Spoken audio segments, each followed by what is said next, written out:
Hello and welcome to Giant Mess, a super sloppy sports entertainment talk show that covers Giants football, Mets baseball, movies, and TV shows. And it's got some comedy and life lessons and funny stories mixed in for good measure. It's hosted by a giant mess. That's me, the Real Cinch Neal Lynch. I'm a former college quarterback and pitcher with a film and media studies degree. Worthless. On today's episode, I'm going to be recapping my trip to Central Jersey Beer Fest at Mercer County Park. I'll review all the beers I did have. There were a ton. Couldn't taste them all. Sorry. From there, we're going to talk about the Giants-Bills game. Sunday Night Football. A lot of people were predicting a blowout in Buffalo's favor. Giants D stepped up. Giants O faltered yet again. We'll also address the apparent quarterback controversy. Should it be Tyrod Taylor or should it be Daniel Jones moving forward? We'll preview the upcoming matchup against the Washington Commies. This is where it gets to be crunch time. It's only, week 6? No, week 7.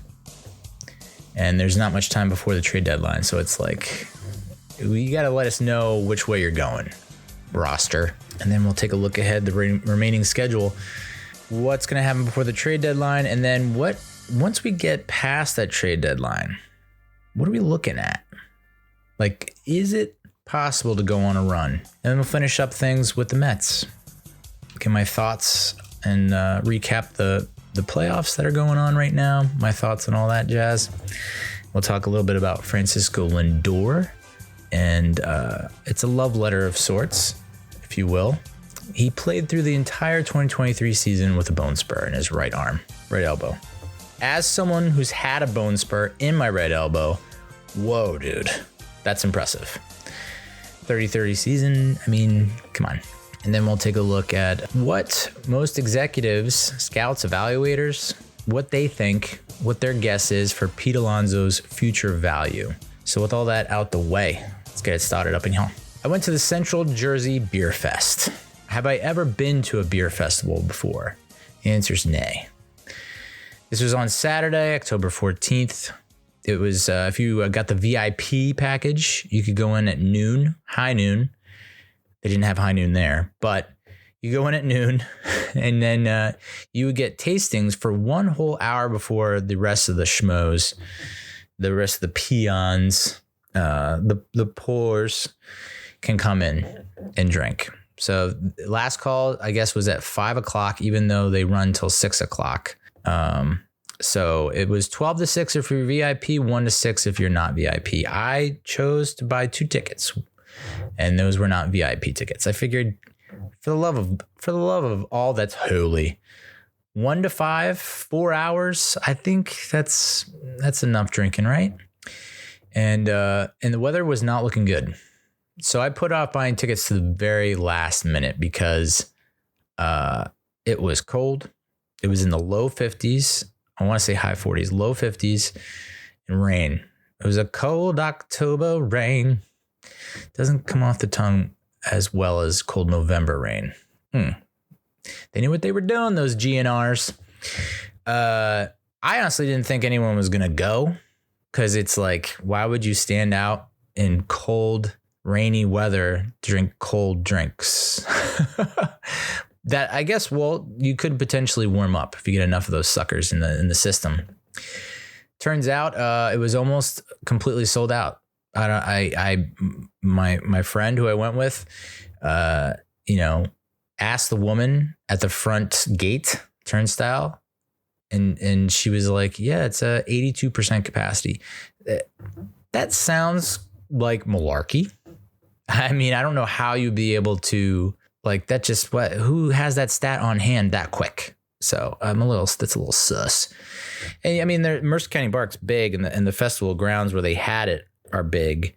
So even at 82% capacity, it wasn't like you couldn't move. There's plenty of space to roam. And I think our hands were frozen / numb within the hour. I'm shocked that they didn't have heaters. They had tents, which is great. So we would, get out of the rain every once in a while and kind of, just try reassess life. And then but no heaters. I would have thought like you could have thrown, how much do those heaters cost to rent, right? There was like one big tent, maybe two big tents and a smaller tent. I want to say there was probably 3 of those big-ish tents that you could do, and then just a bunch of tents where all the vendors are. There's 96 beers that they were serving at the beer festival. So I was late, of course.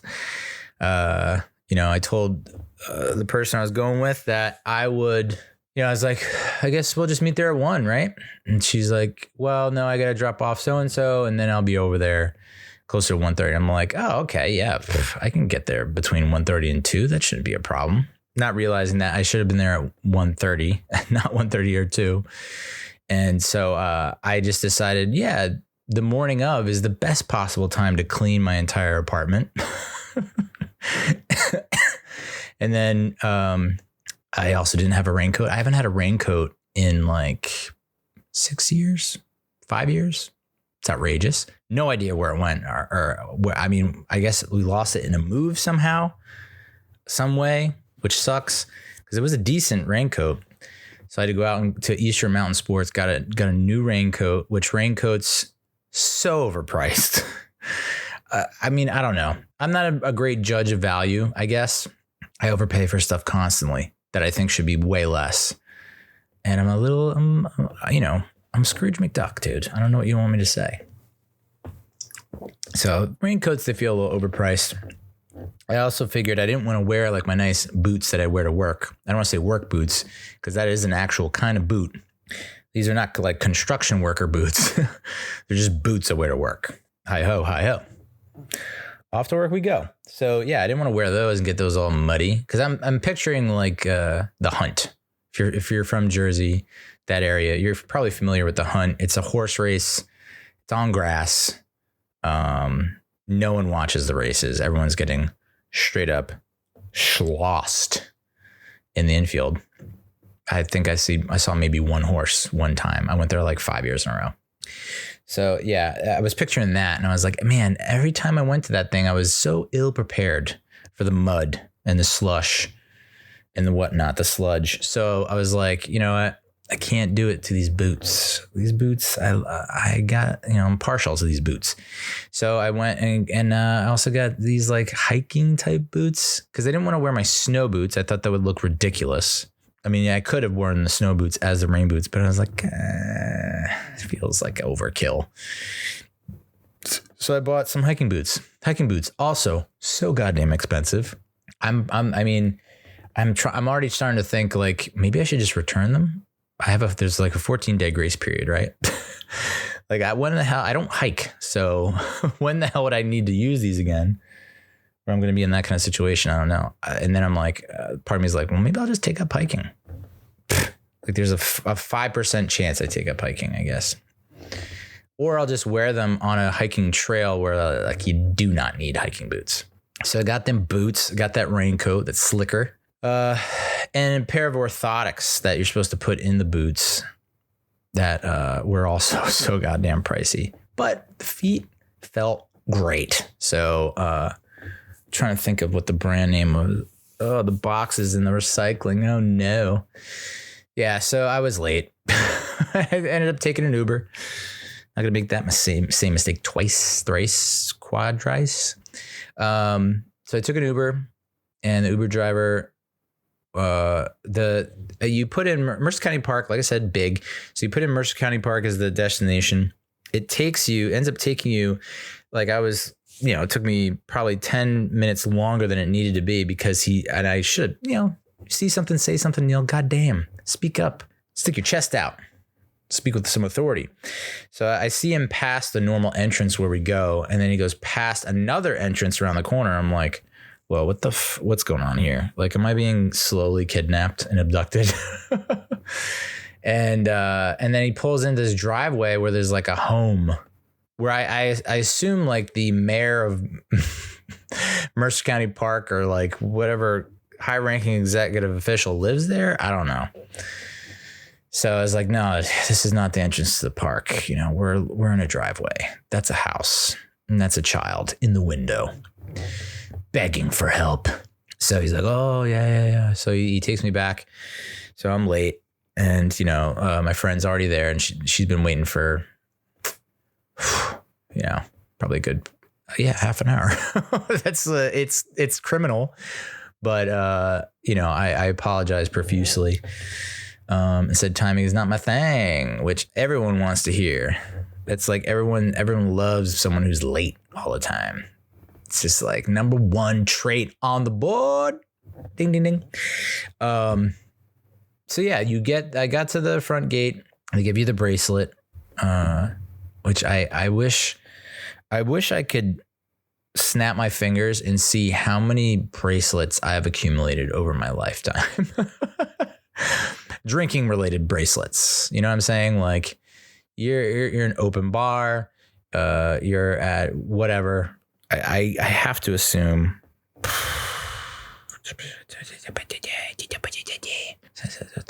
40, 30, 25. It's a high, at least 100, right? Gotta be. So bracelet on, which is always a bitch to take off because it just rips the hair directly out of my wrist because I'm a freaking werewolf. And then they give you a tasting glass. That's, I had it. I had it and I could have just brought it and showed you on camera, but it's like probably that big. Not a draft glass. So a draft glass has got to be 16 ounces, 12 ounces at the very least. Solo cup is kind of similar, 12 ounces, maybe a little bit more. Probably half that. 6 to 8 ounces? No, not 8. 6. 4 to 6 ounces? Yeah. So not that big. You could probably not even fit a golf ball in it. That helps. Like that. This scab, by the way, from punching my fire alarm that goes off nonstop whenever I cook something. That's also from the punching the fire alarm because apparently I'm a friggin' caveman that doesn't understand any kind of technology. I'm just a caveman. I don't understand your beeping boxes. So yeah, tasting glass. 96 beers, as I mentioned. Here are the beers that I've tried that I can actually speak to. And honestly, I'm shocked I remembered half of these. I ultimately, there were like 3 or 4 that I just didn't remember, but I didn't even think of until I saw the name and like who the brewing company. And I was like, oh, okay. Yeah, those are the 3 or 4. Add those to the list. So the first grouping, it went by group. The first grouping is pumpkin beers or yam beers. This is the biggest group. We had Nightmare on East Elm Street, pumpkin yam beer / yam beer. I keep seeing that. It's like, there ain't no yams in this shit. It's all pumpkin. So 6.66% ABV. The IBU is not available. I know how devastating that news can be. I see you, IBU. It's from Conshohocken Brewing Company on Untapped. So all this information, the ratings, the write-ups, that's from Untapped, UNTAPPD, no E.com. So Nightmare on East Elm Street from Conshohocken Brewing Company. It's a seasonal homage. Whoa, canceled. Seasonal homage to our original brewery in Conshohocken. We bring you Nightmare on East Elm Street Pumpkin Ale, brewed with honey malt, pumpkin puree, lactose, and spices. Nightmare on East Elm Street is pumpkin pie in a glass. This autumn ale is best paired with candy corn. Woof, dude. I mean, what? First of all, whoever wrote this up, don't throw lactose in there. No one wants to hear lactose, especially the intolerant. I'm intolerant of this write-up. I'll say that much right now. Lactose. Like that's, lactose? You don't say. You can tell that's a guy that's like the brewmaster, not the marketer. Also, best paired with candy corn. You could have picked anything else and people would have been sold. No one eats candy corn. No one likes candy corn. But maybe if you put candy corn in beer. Okay, I see where you're going. Next pumpkin beer is Hip-O-Lantern Imperial Pumpkin Ale. This is from River Horse Brewing Company. It's at 8.1% ABV.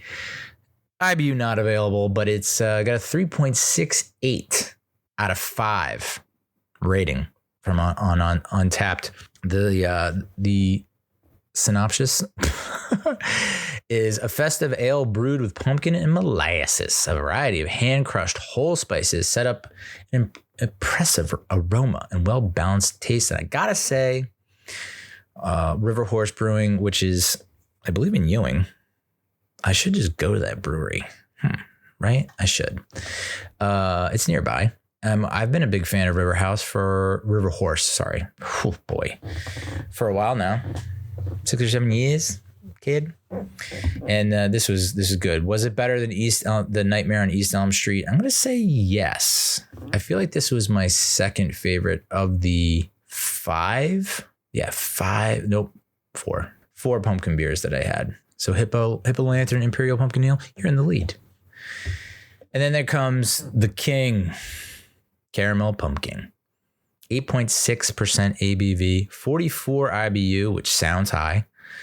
And it's from Southern Tier Brewing Company. It's got a 3.86 out of 5 rating. Feels a little low. The write-up on this is it's smooth, rich, luscious caramel intertwines with cinnamon, nutmeg, and pie crust notes. Oh, insert Homer Simpson gif. To deliver a little slice of pumpkin heaven, oozing with confectionery delight, a sticky, delicious twist on an old favorite. I mean, insert picture of Randy Marsh sitting at his computer just covered in that sweet white Alabama sauce. The white stuff. Yeah, this was my favorite beer of the whole batch, the whole crew, the whole arrange. Southern Tier Brewing Company, I guess as the kids say, low key, underrated brewing company. Feel like it's not like as maybe not that widely known, but for anyone who kind of branches out just a little bit outside the norm, I think Southern Tier is like is a dark horse favorite of a lot of people, including this guy who's talking to you right now. Next one is from Troegs Independent Brewing Company. It's called Master of Pumpkins. 7.5% ABV. IBU is not available. This was this the one? No. Was it? No, that was the previous one. Oh yeah. So like when we went to the, my boo, when we went to Southern Tier Brewing Company, there was a different kind of beer on the tap, on the actual tap, like the sticker or whatever. It was advertising something else. I think it was another pumpkin beer, but it was not caramel flavored. And so that's when he pointed us to the sign in front of the tap that said it's actually this caramel pumpkin. And it was confusing. And I could tell this guy was so annoyed and over it. Like it just, and I can't imagine like, hey, you're going to have to work 6 hours minimum dealing with just people who are just have been drinking nonstop all day, all kinds of different beers, mixing it up and sloshing around the belly. So yeah, I can tell why he was just like, dude, I got a lot of tables. That was basically the vibe I was getting from him. So yeah, shout out that guy. But next up was Master Pumpkins, as I mentioned, 7.5% ABV from Troegs Independent Brewing, 3.88 out of 5. So this was, they had this higher rated than the Caramel Pumpkin, which is, yeah, it's neck and neck. So right now it's what the rankings are: Caramel Pumpkin, and then you have Hippo Lantern, but now we have Master of Pumpkins. Where do we slide that in? Does it go above Hippo Lantern? I think the answer might be yes.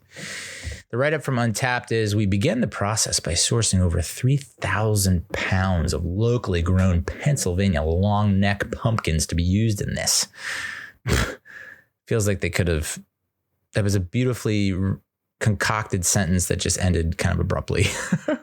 Brewery staff clean, cut, roast, and puree each pumpkin before adding them directly to the mash tun at the start of the brewing process. Mash tun? Sure, I don't know. This once a year beer is subtly spiced with cinnamon, clove, ginger, and nutmeg. All things that I love to put in my body. So yeah, Master Pumpkins, I feel like that's a very close, I mean, it is literally like, I don't want to say you can interchange the three between Master of Pumpkins, the Caramel Pumpkin, and Hippo Lantern.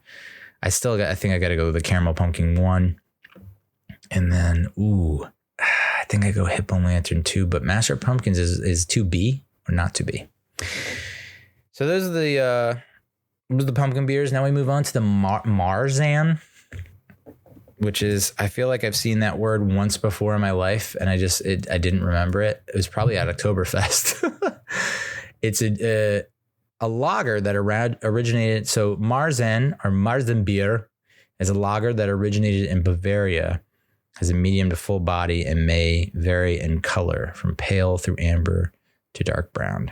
Traditionally served at Munich Oktoberfest. There you go, Neil. Brain and the neurons still firing away. So yeah, let's talk about these Marzans. First one is Jacktoberfest. It's a 6.1% ABV, 21 IBU from Ross Brewing Company. It has a 3.77 out of 5. This is one of the few beers that I forgot about, which makes me think, well, it couldn't have been that memorable, right? But I don't remember it being bad. And I think it pretty much hit the spot. Jacktoberfest takes the best of two worlds and brings them together in harmony. The Oktoberfest style is known for its malty backbone, rich in flavor but light on the palate. Its body is easy to drink but complex and enjoyable. I mean, add to the aroma and flavor of pumpkin spices, you get yourself a mashup for the ages. Oh, like DJ Earworm. DJ Earworm. Jacktoberfest will be a staple in your late summer and fall fridge. So celebrate October with us. Okay, yes, you got me. Twist my arm. Yeah, I borderline pretentious though. I guess not pretentious. Easy to drink but complex and enjoyable. It's a fucking beer, guy. Beers aren't complex. But yeah, it was good. Would I put it? Well, we'll look at the other Marzens now, but I don't know if it's the best of the Marzens. And you know what? I have zero taste buds. So like, you know, I don't have great taste buds. So I like, that's where I think I would need to take like a master class in how to actually review how things taste. Cause I wouldn't be able to describe it. It's like good, tastes good. Tastes bad. It's like, that's it. There's no like notes. Crispy pie crust notes. Oh, pie crust notes. So this next Marzen is called I Ain't Got Time to Bleed. Fuck yeah. 10% ABV from Bolero Snort Brewery, one of the coolest named breweries ever. Hard to beat that, Bolero Snort. And I don't know why, but I just forgot that Bolero is like Spanish for bull. Just completely just spaced on that. You know, Neil, that decade of Spanish you took every year for 10 years really paid off. So yeah, I was very slow. I was like, when I heard Bolero, I just kept thinking about the tie. That it's like a Texas tie maybe, where it's just like literally two shoelaces hanging down. And then there's like usually a little something up top where the tie knot would be. But you probably see a lot of like Texans wear like a cattle skull or something like there. My professor of oceanography or oceanology, whatever the frig it's called, in college, I think he had one. Very odd. You wouldn't imagine that someone who is into the ocean would have a bull tie. Is it called a bull tie? A bolero. Oh my God. He used to put his foot on the arm of a front row. Like, God forbid you were a lady in that front row, or a dude, anyone in that front row. He would put his foot on the armrest of a seat in the front row and just fucking lean in so that he's like crotch out, heads up, crotch out. So, Bolero Snort. So cool. Very cool. They did have a beer that I'll get to in a sec that they ran out of that was like number one with a bullet on my list of like beers that I had to have, but I didn't get. So I ain't got time to bleed. It was an Imperial Marzen lager with cinnamon, nutmeg, clove, ginger, and vanilla, 10% ABV. I dug it. And it's probably has a lot to do with the fact that it's from the movie Predator. That line, I ain't got time to bleed, is from the Predator, which my friend has never seen. And I was just like, well, we have to watch, like, you know, I basically spent like the first hour quoting movies that she didn't know, which is just par for the course. Like I quote shit all the time, and it's always from not everyone's on the same page there, Neil. So I was like, yeah, Predator. Oh my God, so good, blah, blah, blah. So that probably had a lot to do with it. If you just called it like, I don't know, something else, like Drunken Elf, it's like I probably would be like, but that name goes a long way with me. Next up, the next Marzan, Mad Bishop. Mad Bishop Oktoberfest. 6% ABV, 30 IBU from Duclaw Brewing Company in Baltimore, Maryland. 3.53 out of 5. Feels low. The write-up from Untapped goes as follows. Count your blessings. Mad Bishop is a German-style Oktoberfest that faithfully delivers a sermon of rich, toasted malt flavor that goes down easy with a crisp, clean finish. The color is copper with an off-white head. The hop variety is Tettnang and Hallertau. The grains are Vienna malt, Munich malt, Munich malt, and Illinois malt. For anyone trying to recreate at home, I thought this was good. Better than 3.53. It might be just about right. You know what? There's a Pilsner here. I feel like I ordered this, but I could be completely wrong. The Blonde. It's a Pilsner, 4.9% ABV, 24 IBU from Asbury Park Brewery. I think that was a major reason why I tried it. It was like Asbury Park Brewery. Nothing's really standing out to me, so I'll just go with the Blonde. A light-bodied European-style lager featuring Czech and German hops and the highest quality imported Pilsner malt. Look at those Czech hops getting involved. You guys. So sneaky. So yeah, I mean, it's a blonde. You can't go wrong with that. It's just a stupid, dumb blonde. No, blondes have more fun. I have never had a blonde I didn't like. Oh boy. So, I did have a lager. It was the Wintry Fix lager from 6 Point Brewery, 5.5 ABV, no IBUs available. And then 3.59 out of 5. That blonde was 3.42 out of 5, by the way, which is like, it's too low for a blonde. Come on. Oh, it's that time of year, all right. Cooler temps and longer nights. It's got you craving something to warm your bones. Wintry Fix is a balanced lager with aromatic flavors of cinnamon, clove, orange peel, and star anise. Anise? For warming that but easy drinking brew. How is it that I've lived so long on this fucking planet and I don't know what star anise is? Or anise. Never seen that in my life. But yeah, this was pretty decent. I don't really dabble too much with winter lagers other than, would you consider Blue Moon? Does Blue Moon have a winter lager? I used to more than I do now. But yeah, this, not too shabby. It's probably like right on the nose with their rating. We got a cider coming up and then we got a flavored malt beverage. That one's next. This is a flavored malt beverage, but I guess it's not a seltzer, even though it tastes like a seltzer. Okay. Same thing? Sure. Sea Isle spiked iced tea.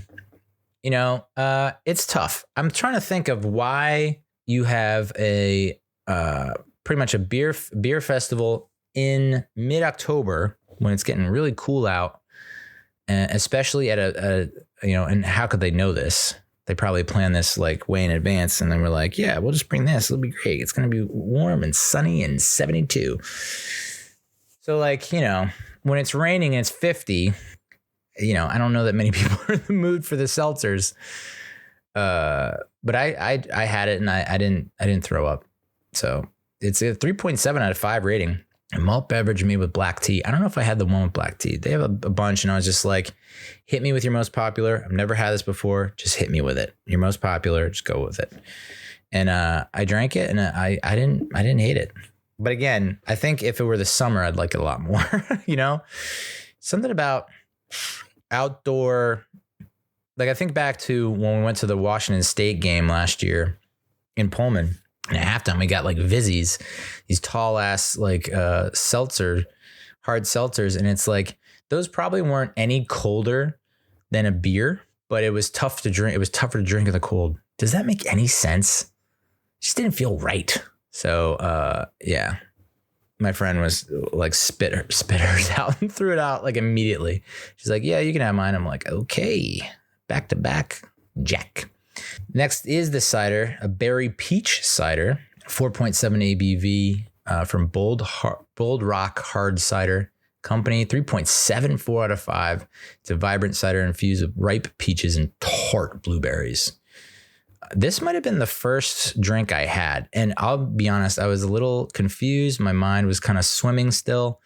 I was buzzing from, being late. And so, I'm not really, when you first arrive at a venue, you're usually like, you're all over the place mentally, right? You're just trying to like soak in the scene, trying to get your bearings.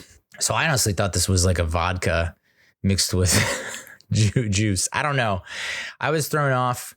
I thought it was like a shot. Turns out it wasn't. I don't know. It was good. Interesting way to lead off a beer festival. And I didn't realize that they had the water there so that you could wash off your palate, give it a nice hose down instead of just, mixing flavors, which totally goes against what you're supposed to be doing at a beer festival. It's like main objective is to taste them and judge, rate, review, subscribe. So I was at the first couple, and I probably forgot once in a while. I was like, wash out your glass in between each one, wash, maybe even swish your mouth a little bit with the water just so you could get fresh taste. So that's why these reviews suck, is because I don't know that I actually tasted anything. It was all just a big amalgam mixture of 5 different beers, 6 different type of beers.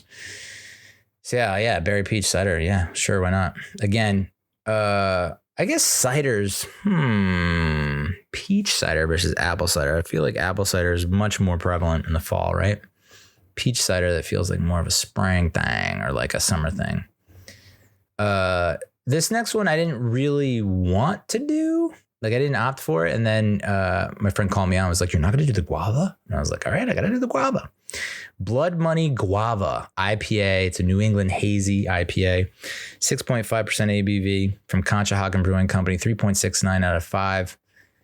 Blood Money is a super juicy hazy guava IPA with aroma and flavor bursting at the seams. Bravo and Cascade hops and a hearty grain bill complement the juiciness of the guava puree, brah. It was good. There's so many IPAs at this thing, and I'm just not an IPA guy.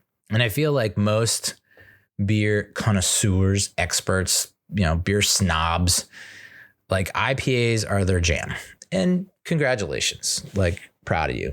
Like, is it your jam because it's just a vicious cycle of prior beer snobs saying that IPAs are the best? So like, it's just a lineage thing where it's oral tradition, like where you have to say IPAs are the best. I think IPAs taste like ass. Like I just don't like IPAs. That being said, the guava, not so bad. The next one was Spelt Check IPA it's an Imperial Double New England Hazy, 8.5% ABV with a 19 IBU from Icarus Brewing. Showed off my knowledge by telling my friend that all about Icarus. Icarus was a god. I didn't know that he was the son of Zeus, but I knew he had wings of wax and he flew too close to the sun. Wings burned, gonzo. So, just flexing a little bit. I totally forgot he was the son of Zeus. We asked like the person just to fact check and verify my statement. And they were like, no, yeah, son of Zeus.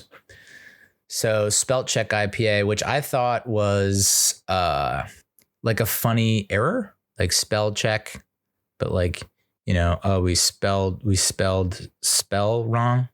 Does that make sense? I thought they were being like ironic. Spell check didn't pick up that spell was misspelled. No, definitely not. Because here's the description.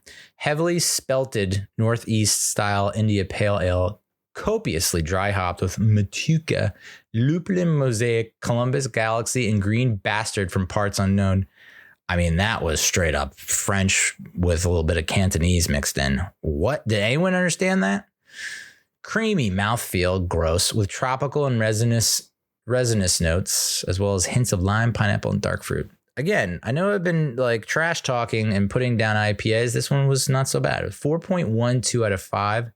A bit high, if you ask me. But, that's beer lovers the true beer lovers, the diehards, which it was pretty much everyone there except me. They just can't get enough of those IPAs. And so makes sense. 4.12 out of 5. Whoa. I would not have rated it. I mean, like I said, it was not my favorite. Good as far as IPAs go. As a guy who doesn't like IPAs, good.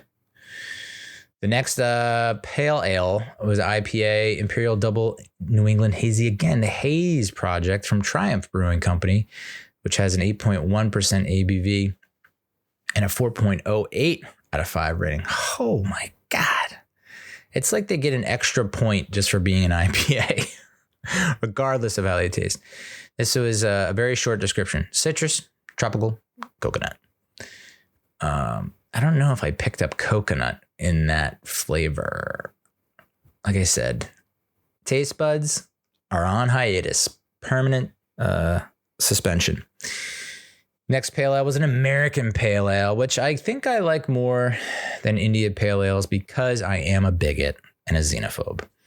Always Ready pale ale, American pale ale, 4.8% ABV, 23 IBU from Cape May Brewing Company. It's got a 3.67 out of 5.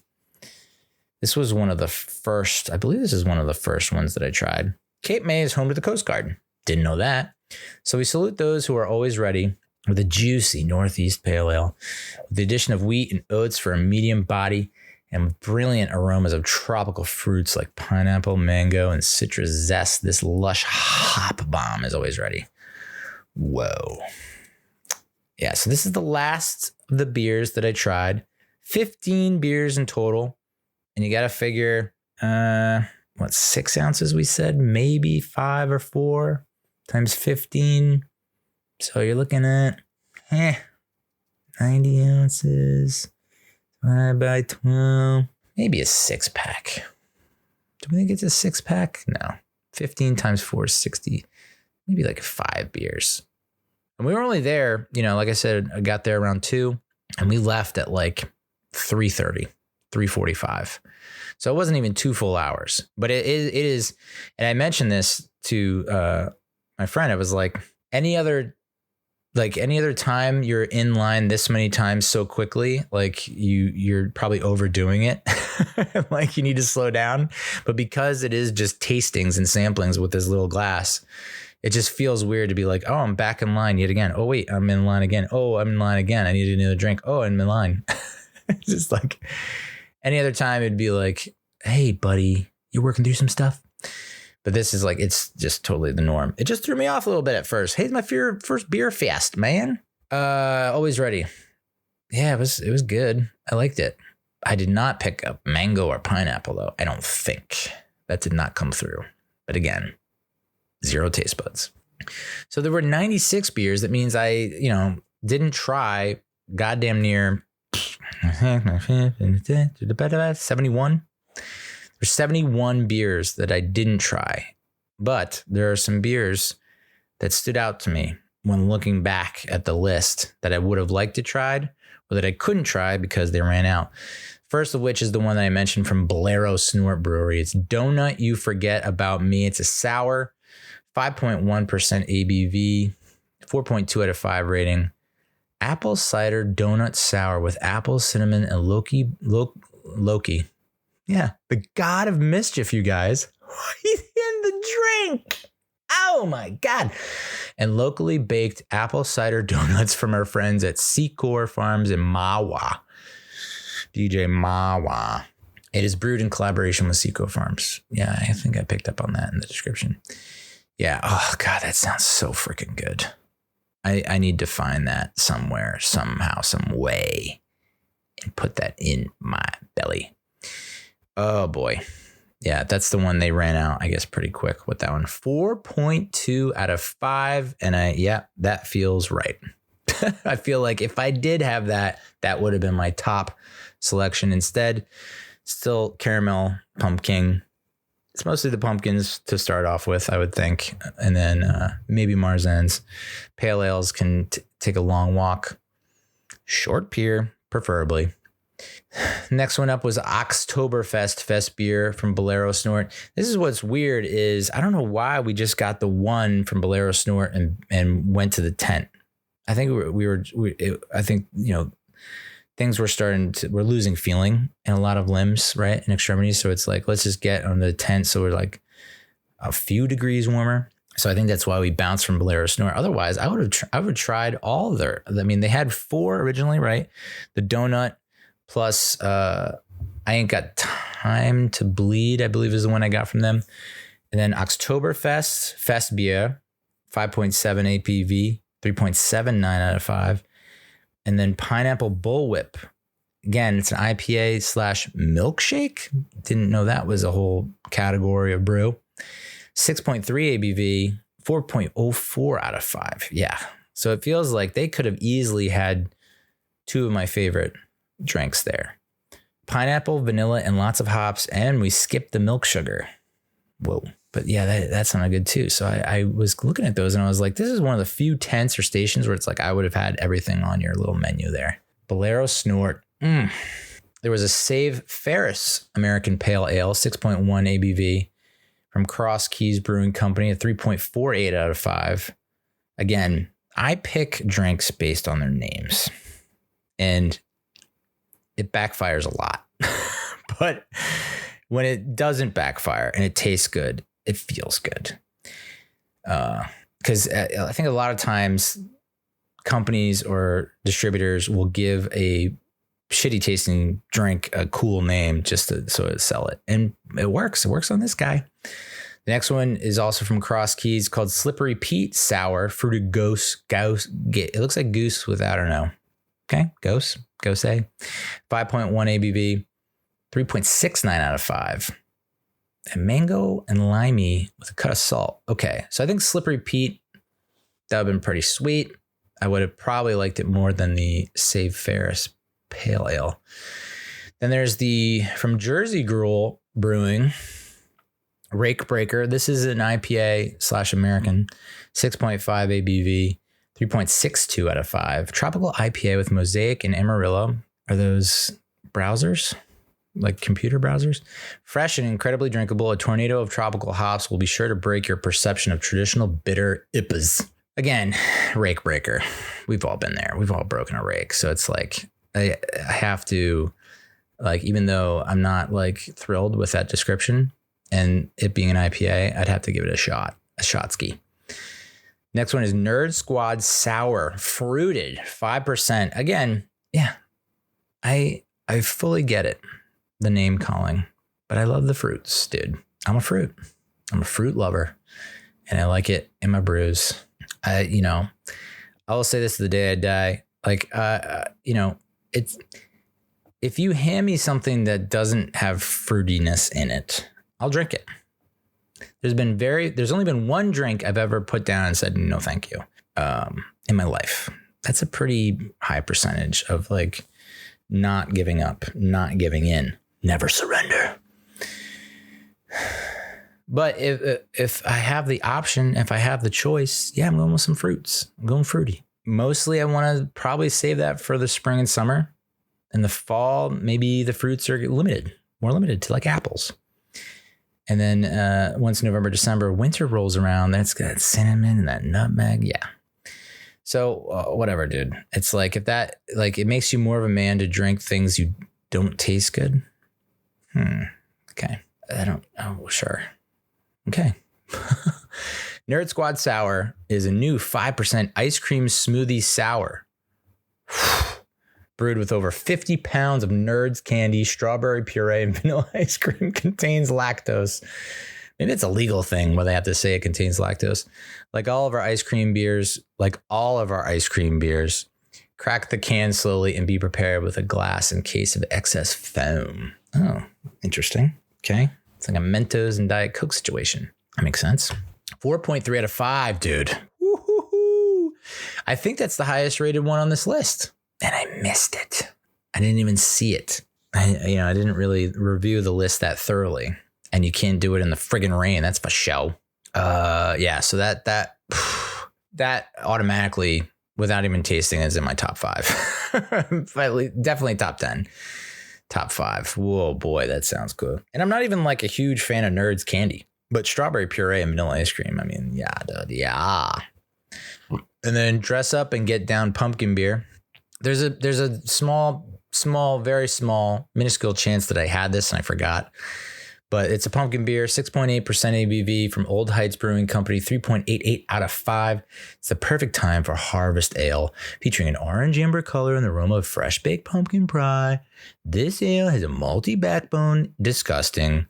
Don't say backbone. I don't want to be drinking no bones, bro. This ain't no soup. With notes of toasty pie crust, yes, cinnamon, clove, and nutmeg. The generous addition of pumpkin adds a smooth mouthfeel. Mouthfeel.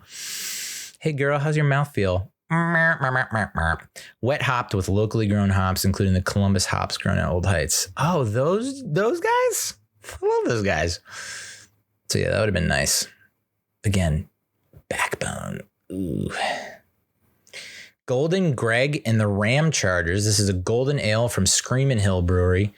5.7% ABV, 3.72 out of 5. Golden ale full flavor. This golden ale is named after a rock god. Want the story? Come on in and ask Greg. God, I gotta be honest. Yeah, I do want to know. And yeah, I hope it's worth the trip because we're going. I'm taking off work and I'm going. This next one is Dark Thunder Storm King Stout. I feel like this was like one of the only stouts, if it might be, I think it was one of the only stouts, if not the only stout. And a double imperial, 9.1% ABV from Victory Brewing Company, 3.95 out of 5. I think I would have liked this a lot based on this description alone. I mean, the line for Victory Brewing was, I want to say the longest. I think it was the longest, on par with the line at Bolero Snort. And you could see like the lineup at Bolero Snort was off the his 9. So yeah, Victory Brewing. I'm not like a crazy big fan of Victory Brewing. It's not my first through 25, 30 choices, 40, 100 choices. But this sounds good. A downpour of toasted coconut and coffee meets dense dark chocolate note of Storm King to deliver an indulgent twist on the bellowed Imperial Stout. Let the thunder roll. Yes, indeed. Let it roll. Let it roll. Let it roll. That would have been sweet. Stouts, dude. There's like a Triumph. I swear at Triumph Brewing Company, I've had an oatmeal stout. Wish they had that at this. But I feel like this is an opportunity for companies to get like new drinks out to test it, right? At a beer festival. That's like kind of the thing, right? See if they should, here's a limited run. We're thinking about doing a full run. Let us know your thoughts. $50 a ticket, by the way. I feel like I got my money's worth. $100 divided by 15 brews. Maybe not. Yeah, it's like $6+ a beer. And the beers are like 5 ounces each. Yeah. I don't know. Did not get my money's worth. Probably not. But it was damn near unbearable in that field in the fog of war. So yeah, I dig that. One Way Ticket IPA, again, solely based on the name, from Wet Ticket Brewing, 3.79 out of 5, 7.6% ABV, 78 IBU. Ooh, damn, homie. And then Scarecrow Juice, bro. Scarecrow Juice. Sold. I don't care if it tastes like bung hole. It's a pumpkin ale. 6.7% ABV, 3.7 out of 5. Again, from Wet Ticket Brewing. I have a feeling that would be my preference over the One Way Ticket. Like great music, this beer hits all the notes. Oh, brother. Body, spice, malt, and hops all come together to create a beer an IPA lover can appreciate, and non-IPA lovers. We don't discriminate. I've been making pumpkin beers for about 10 years. This is the first one I truly enjoy. Oh, okay. Interesting personal note. Scarecrow Juice. I gotta get on that. That sounds cool, man. And then Orange Crush and IPA. Only reason I was looking forward to this and I called it out was because my friend's a Broncos fan. So this is an IPA from Cape May Brewing Company, 8% ABV, 15 IBU, 3.83 out of 5. Refreshing and great for the beach. Well, then what are you doing at a fall beer festival. This ain't the 4th of July. It's Oktoberfest. Refreshing and great for the beach. Crushing it is soon to be your summer staple. Again, dude.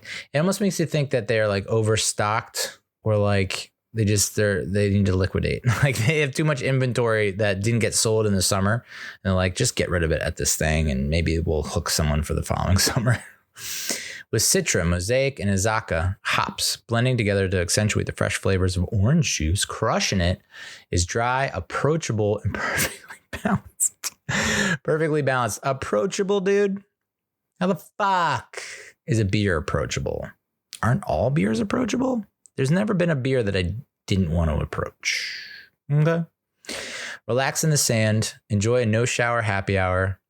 This beer is best beer with good friends, Sunshine SPF 30. Not in the pouring rain. And it's banana land that it was sold out. Like we went to the Cape May Brewing and we're like, based on that description, if it's a summer drink, it's like mid-October, it's raining, it's cold, no shot. And they were out. So it must have been damn good. 3.83 out of 5.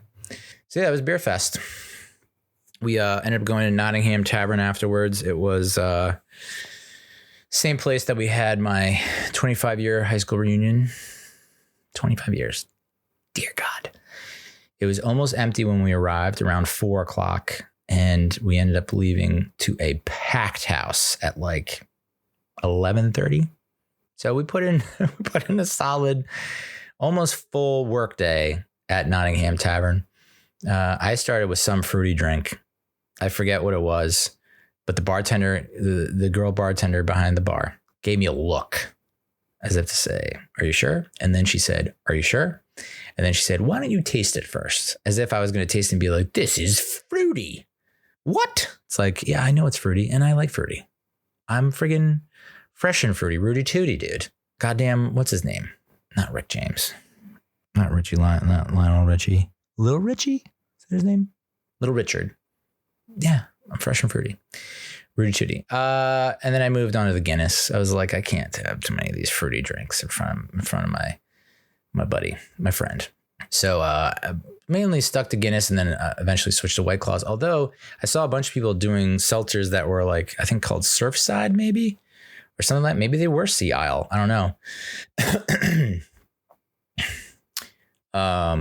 But yeah, I ended up doing White Claws, which in retrospect, I wish I did the other one, brah. We ordered some buffalo chicken egg rolls, which were so goddamn good. Which came with ranch or blue cheese. I forget. I think it was blue cheese. And my friend was like, nope, no thanks. And I was like, what? Are you artificial intelligence? So we ordered that and then a mustard pie, bar pie. Their pizzas are awesome. And this one was, I've never had a mustard pie before. And a lot of weird things were running through my head. I was trying to envision it, picture it. And I was like, none of this looks right. So let's go for it. I mean, I love mustard and I love pizza. So when you put pizza on a bagel, the mustard pie has sausage, garlic, and spicy mustard. And when they put it down in front of you, you wouldn't think, oh, this thing's going to taste like mustard. Just like this just looks like a sausage pizza. And then, I got it in the old mouth feel. My mouth feel said, damn, this is spicy mustard, bro. So yeah, that was very nice. Almost demolished the whole thing. And we sat there. We just posted up at these 2 seats at the bar and got to see some real characters. I mean, there was one guy who looked like a fucking, I want to say professional wrestler auditioner. Like he didn't actually professionally wrestle, but he's tried out and he's auditioned, and he probably has a lot of VHS cassettes of him backyard wrestling. I'm going to say that.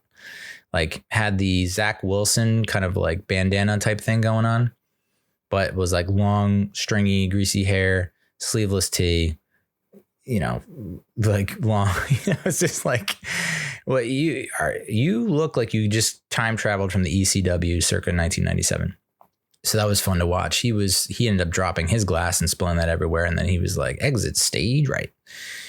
And then this other guy who, I mean, I'll describe what he did. And then you need to describe to me what he looked like or guess what he looked like. This guy is like, he's kind of getting loud. I'm like kind of half listening to my friend and I'm half watching this guy kind of argue with the bartender.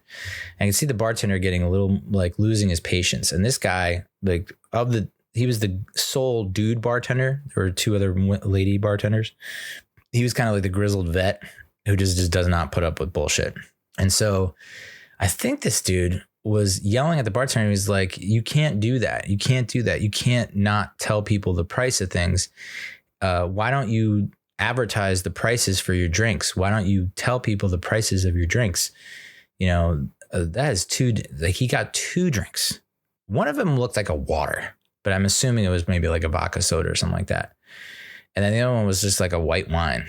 And he was like, this is how much? Like he was just flabbergasted at how much it was, which spoiler alert, like Nottingham Tavern, like I closed out my tab at the end of the night and I was like, did I just get hooked up? Like what? I never get hooked up. And so I definitely tried to overtip as much as I could without losing my shirt.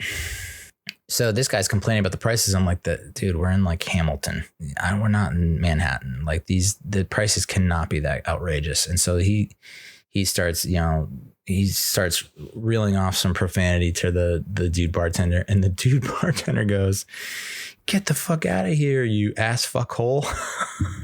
Like, whoa, interesting. He just kind of mishmashed, might have rearranged some of the lettering on that, the wording, but I dug it. It's like, I get it, man. This guy is being an a-hole. Like, who comes to a bar in Hamilton?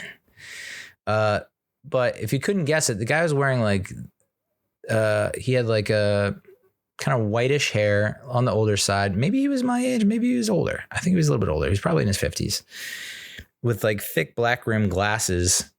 And he just looked completely out of his element. I mean, because you look at it around this tavern, everyone's pretty much like hoodies, no one's really dressed to the nines. No one's really dressed up. A lot of Eagles jerseys, a lot of Eagles hats. And this guy was it just didn't look like he belonged at all. And then to complain about the pricing on like a white wine and a mixed drink is like, hey.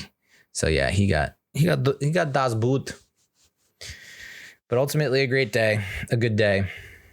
I mean, Jesus, 9+ hours of boozing without losing it. Mission accomplished. So yeah, that's the beer fest and the after party. Let's talk Giants Bills. Giants were not favored in this game. News alert, breaking news. It's the biggest underdog spread of the season. 15.5 points. The Bills were favored. And it's easy to see why. Daniel Jones inactive due to the neck, and starting left tackle, all pro tackle, Andrew Thomas, out again because of the hamstring. Center John Michael Schmitz out with the shoulder. Backup tackle, swing tackle, Matt Parrott out with the shoulder. DJ Davidson out with the knee. And then Bobby McCain, Javarius Owens, who haven't really seen too much of the field, but might play a role on special teams. They were out. So, I mean, Saquon played. High ankle sprain. I was very concerned about that for pretty much the entire first half, 3 quarters. It's just like, he does not look like he's running well at all. He's just hesitating, not hitting the hole. It doesn't look like he's willing to, his cuts are not crisp, right? So a lot of like the injury report for this week was like 17 players or something like that. Like pretty much a third of the roster was labeled as questionable. So it's like, yeah, 15.5 point underdogs. Yeah, that makes sense. I got you. So Josh Azudu is starting at left tackle. Justin Pugh, who's literally straight off the couch, starting at left guard. Ben Brederson, normally a guard, starting at center. Mark Lewinsky at right guard, I believe. Or was it Marcus McKeithen? Might have been Marcus McKeithen at right guard. And then Evan Neal at right tackle, who is also banged up. So it's like, all right, a guy who has not played in over a year and who expected to get maybe 20 to 25 snaps is starting at left guard. And within less than a dozen plays, less than 10 plays, maybe a little more than 5 plays, Azudu goes down with the toe injury, and Justin Pugh is now our starting left tackle. It's like, holy fuck. So entering this game, the Giants' pass block win rate since ESPN started tracking in 2017 so far is up this year. Is up there. Sorry, it's not up. No, dude. Is up there with their worst offensive line performances since 2017. So we were at 42.5% in 2017, which is 31st. We were 30th in 2018, 12th in 2019, dead last in 2020, 28th in 2021, 29th in 2022, and we're 28th this year. But our 46.5% is like third lowest since 2017. So hard to believe considering all the numbers are being thrown around. But, you know, I just said in my preview last week, I just hope we don't get blown out. Let's keep it competitive. If we lose by a score, I think that's super encouraging. And that means we're doing some right things. And sure enough, we showed out. We showed up. And we took it to the Buffalo Bills, who blew out the Washington Commanders, who blew out the Miami Dolphins, who, have Super Bowl aspirations, are Super Bowl contenders, and have one of the best defenses in the league. I think they led going into the game. They led the league in sacks, and we've given up I think we've given up the most sacks. If not, we're like top 2, top 3. And we now have Tyrod Taylor, who has a tendency to take more sacks, I believe, than Daniel Jones. So all signs are pointing to, this is going to be another blowout. And wow, we probably should have won. I mean, you look at the chances and the opportunities we had, the way that our defense played. I mean, the defense, that's the best game I've seen them play in a long, long time. And I think that's dating back maybe 2020. We had a couple of really, really good performances from our defense. Before that, maybe 2016. So, last year our defense was good. I don't think we were ever that good to hold an offense like Buffalo's to what we did is just outstanding. And, I think the haters will say, the detractors will say, well, it's because Brian Daboll is so familiar with Josh Allen, his lover, the apple of his eye, that he's so familiar with him that he knows his weaknesses and he can expose them. He can work with Wink to ensure that we're one step ahead. And maybe that is the case. And maybe this is just a one-off. And it's, I tweeted early on in the game that this has the same vibes as that 23-10 upset of the Denver Broncos in 2017 when we were like basically 1-4, 1-5, I think, going into that primetime game. It might have been a Thursday night football game. And I was like, Justin Pugh is our starting tackle. And we have no shot. And then we just ran the ball down their throats, just ran and ended up winning the game. A big upset because I believe Denver was really good that year, if I remember correctly, or they started off really well. So it felt like the similar vibes to that, where it's like, wow, we forced a 3-and-out on defense, the first drive. That's kind of unusual. And then from every defensive drive from that point on, it was just like, oh my, this is happening. I think we got a real shot here. And then it all went to shit at the end of the first half. Anyway, this was the lowest scoring game since the 13-7 victory over the Eagles on November 28th, 2021. That was the game where Saquon broke free on that long touchdown and gave the peace sign, a little Tyreek Hill cheetah action at like the 30-yard line or 40-yard line, when it was like there were still guys in hot pursuit. So yeah, this 14-9 outcome. And I guess you could say if Bass hits his 2 field goals, it's then 20-9. But then if you think, okay, if we hit that field goal at the end of the first half, it's 20-12. We're still in a position to score and tie it at the end if you get 2 points. The Giants are the only NFL team in the Super Bowl era to have more rushing yards, more passing yards, fewer interceptions thrown, fewer fumbles lost, and fewer missed field goals than our opponent, but still lose. Teams prior to this game, NFL teams have been 134-0 in the Super Bowl era, when doing all that in a game. And that includes regular season and postseason. Jesus Christ. I like it. It's historic. And I don't want to say it's all been historically bad. The majority of what's been thrown out there in terms of the stats has been historically bad, like historically bad. I guess the one historically good one is like the biggest comeback against the Cardinals where Daniel Jones was doing things in a half that no other quarterback has ever done. Those are like the two historically good things that have happened. So hopefully there's more historically good things, and this can go down as like a truly just historic season instead of historically bad season. But yeah, another historically bad stat. Woof. That it just blows my mind.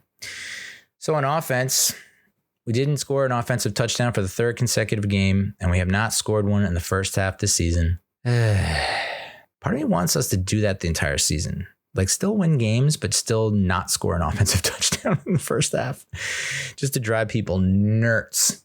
Buffalo entered the game with an NFL high 13 takeaways, and the Giants did not commit a turnover for the second consecutive week.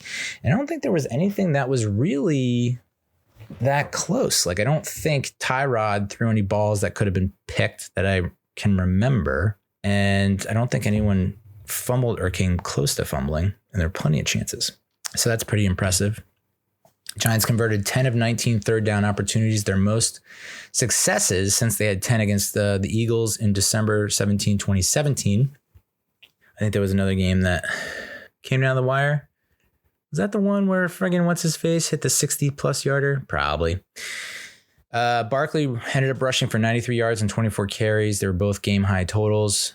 His expected yards per carry was at 2.4, and there was a period, it might have been early in the fourth quarter and at the end of the third quarter, where he had like 18 carries for 32 yards, which is less than 2 yards per carry. So as Collinsworth was pointing out, it's right around what they was expected to do. And then right after Collinsworth said that on cue, he ran for 61 yards and 6 carries in the fourth quarter with a game-long 34-yard run. So he had the Giants' longest run of the season, and then next play had the Giants' longest run of the season, which, 34 yards, not that long, but, you take what you can get. Wan'Dale Robinson led the Giants with 8 catches for 62 yards. Darius Slayton had a team-high 69 receiving yards, nice, on 4 catches, including a game-long 31-yarder. He had another catch down the sideline, I believe. Is that the one? Or is that the one to Hyatt? I think there was another catch that he could have had, but was negated by a ticky-tack ineligible man downfield penalty, which that and offensive pass interference, like pick plays, have just like we can't avoid it anymore. It's like a stink on us that we can't wash off. Darren Waller had 5 catches, 43 yards and 7 targets. It's wild reading that stat line because it didn't feel like we were targeting him at all for most of the game until that final drive, I think, which makes sense. I mean, like if he's being singled up and there's only one guy in his area, I even think if there's 2 guys in his area, and he's outsizing most people on the field, most DBs and linebackers. So it's like I would just force feed the ball to him, and we pretty much did on that final drive, and it paid off. Jalen Hyatt, 3 catches, 21 yards on 4 targets. Probably should be targeted a bit more. He had a nice long catch that was negated by a penalty, a bullshit penalty. And I mean, great footwork along the sideline to get in. And then he had that amazing 4th and 5 catch to extend that last drive at the end of the game, where he had to go up and then take a hit over the middle. So that's, I think, what, the major knock on Hyatt for most of the offseason and during the draft leading the training camp he's just a one-dimensional kind of guy. He's got speed, so he's just going to run verts. And the fact that we can now see him as someone who, I mean, that was huge. I think not just for fans, but for the coaching staff to say, hey, this guy can go over the middle and catch a ball and take a hit. Because, I mean, you look at Wan'Dale Robinson and you look at Jalen Hyatt and you're like, oh my God, I could very easily see them like breaking in half on the field. Wan'Dale has so many injury issues already in his short career so far with the Giants. And it's like, even when you start to see him take off like he did against the Lions last year, and you can see like his potential, it just seems like every game he's getting really dinged up and battered and bruised. But what was impressive to me about him in this game was the ability to just get back up, dust him off. He's limping. You can tell there's a noticeable limp, but he finishes the game. And, to have 8 catches when you're so dinged like that is really huge in my book. And I think you gain a lot of respect from a lot of the fan base. Same with Jalen Hyatt. These are not just speedsters, speed demons that are so soft. They're actually kind of tough, which is nice to see. Christian Benford led the Bills in solo tackles. He had a tackle for a loss. Terrell Bernard had 3 tackles for loss. He was kind of a menace. Greg Rousseau was in the backfield a lot. He had 2 tackles for loss. And then A.G. Epinesa and Shaq Lawson each had a tackle for loss. Leonard Floyd also had a sack. Epinesa had a sack. So it looked like, those first few drives on offense, it was like same old. It was like, it doesn't matter who we have at quarterback because, there's just no stopping the pass rush. And, it was looking like full on disaster mode with Pugh at left tackle because he had a couple of false starts. He was getting beaten very easily around the corner speed wise. And it was like, well, what do you expect? There's not much you can do. He just literally straight off the couch. And then he settled down and he had a phenomenal game to the point where we'll get to it in a bit, but it just says a lot to me about the front office and the coaching staff. Since 1999, only 4 teams have had the ball in the red zone on the last play of each half and not scored any points on either play. I'm surprised there are 3 other teams because I have never seen anything like that. No team has done that within the 10-yard line. Well, there you go. And that's what I'm trying to get at is like those other 3 teams were not within the 10-yard line. And to be on the 1 goddamn yard line both times at the end of each half and not score any fucking points is just criminal. So let's talk about that last play at the end of the first half, I guess. It's been talked to death, but it's simple in my mind. I guess normally the play call when they make that play call, and Tyrod Taylor's a veteran, so he should know better. But even his explanation, it's like, I understand, but dude, we don't have any timeouts. So maybe he thought we had a timeout. I don't know. But I could very easily see this. Like, how many plays have we seen where it's literally turn around, hand the ball to Saquon, and let him friggin' Air Jordan over everyone and just jump over everyone like he has in the past? I don't think this was the same exact kind of run play that he checked to. I don't think it was. But whoever was on the right side of the line got beaten very badly. And then, of course, Barkley gets tackled, and they kind of don't let him up easily, and so the time runs out. So it was at 14 seconds when we ran that run play. You could have possibly run 3 pass plays in that time.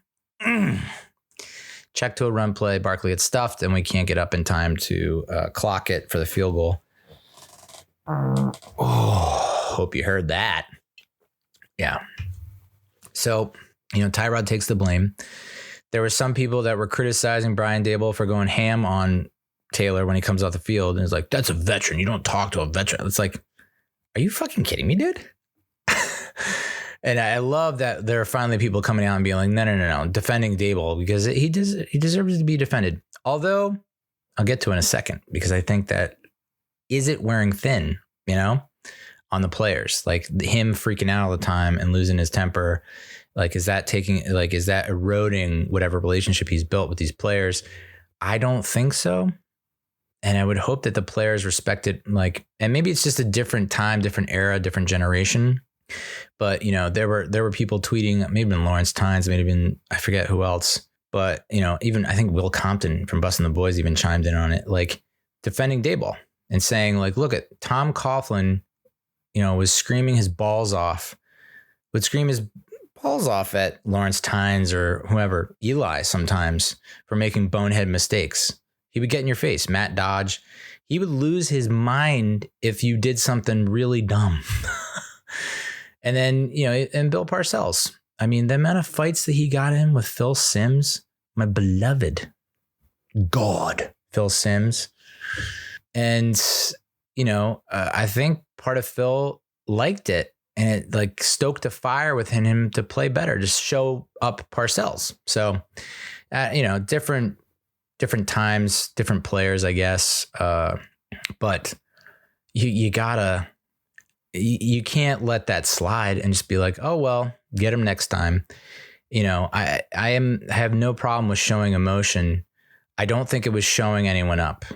I don't in the moment. I think literally he was so emotional. He couldn't do the halftime interview with Melissa Stark. Had to apologize because he's like, my head's not in the right space. Like, I'm sorry. I just witnessed one of the dumbest things I've ever come across in my football career. So yeah, he was heated and he had a right to be heated. And I think a lot of fans were heated. I mean, I fired off a tweet, no big deal, expressing my anger. I've, in all my years of watching football, and the stat backs it up, I've never seen anything like that, where you're at the one, you run the ball, you run out of time with 14 goddamn ticks left on the ticker. So I have no problem with Dable reaming out Tyrod. And I don't even think he went that ape on him. I think it was like a lot of like exasperated, like heightened volume talking, but not like yelling and profanity. I don't know. I don't think he was putting him down, or I honestly don't think he was doing that. I think he was just absolutely confounded as to why that happened. So that's at minimum 3 points off the board. And I, along with a lot of veteran Giants fans who have seen this shit before, at the same time wrote the same message on Twitter. It was like, that play is going to come back to haunt us. That just cost us the game. Like, I was watching the live stream, a clip from the live stream with electric chair live stream from Barstool, where it's like Rico Bosco, double Vodka Don, Evan, and the Giants fans, and to a T, and those are younger guys, to a T, they're all like, that's game. That's game. You can't make that level of mistake and bounce back from it and win, especially when you're the 1-4 Giants and you've been so bad for all but 2 quarters of the season. So, and you're more than you're past a quarter of the season. So, yeah, and it ended up biting us in the ass, because what ends up happening is Bills end up going up 14-9. And then we get the ball back and we have to go down and score a tutty versus it's just getting Graham Gano's field goal range, which he was, I think his range, I forget what they said his pregame range was in warmups, but it's got to be in the 50s. So you just got to get to like the 42, dude, or something like that, right? No, the 32, right? No, 33. Not impossible. And then the drive at the end of the game. I was kind of wavering in my internal win probability, that I was clocking in my head, like, okay, do I really want to get excited about this? This feels like it could come undone at any minute. It feels like the Bills could just go touchdown, like 3 touchdowns, quick touchdowns in a row, and we're just like reeling. And then we kept hanging in there, and we then get the ball back with a few minutes left. And Tyrod just engineers a nice drive. Like, in Collinsworth is saying, oh, plenty of time. And meanwhile, Giants fans are like, I don't know about that. I mean, we don't exactly have Mahomes back there. We're not exactly the Chiefs. We're not even the Bills. That the guys that can just like in a 2-minute drill take up like 30 seconds of time and score. So, but methodically just hitting, and I was kind of interested in the Bills' approach to that, where they were so willing to give up the sidelines, like 5 yards here, 5 yards there, 5 yards, 5 yards, 5 yards. And it's just each play takes 2-3 seconds times 5, times 3 times in a row. So it's like, we got into Bills territory fairly quickly. And then that fourth and 5 play, we'll get into the Tyrod Taylor versus Daniel Jones discussion. I don't know that 2023 Daniel Jones makes the play that Tyrod Taylor made on that 4th and 5, where it's like pocket collapsing. He quickly makes it look like he pulls the ball down and looks like he's going to try and scramble or run or evade the pressure.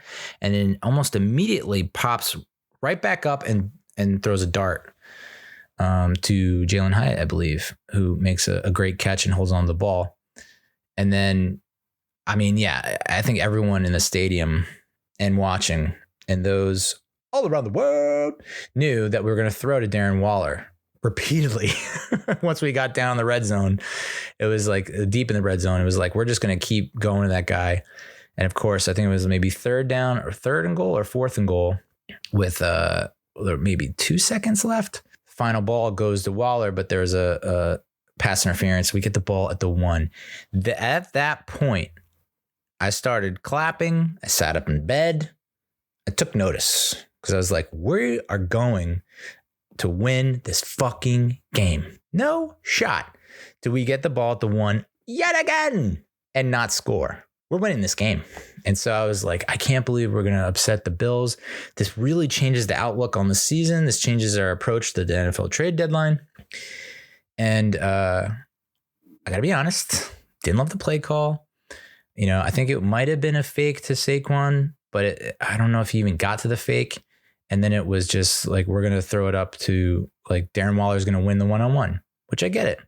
Why get cute with things? You don't want to get too cute. You don't want to get too creative when you're down there.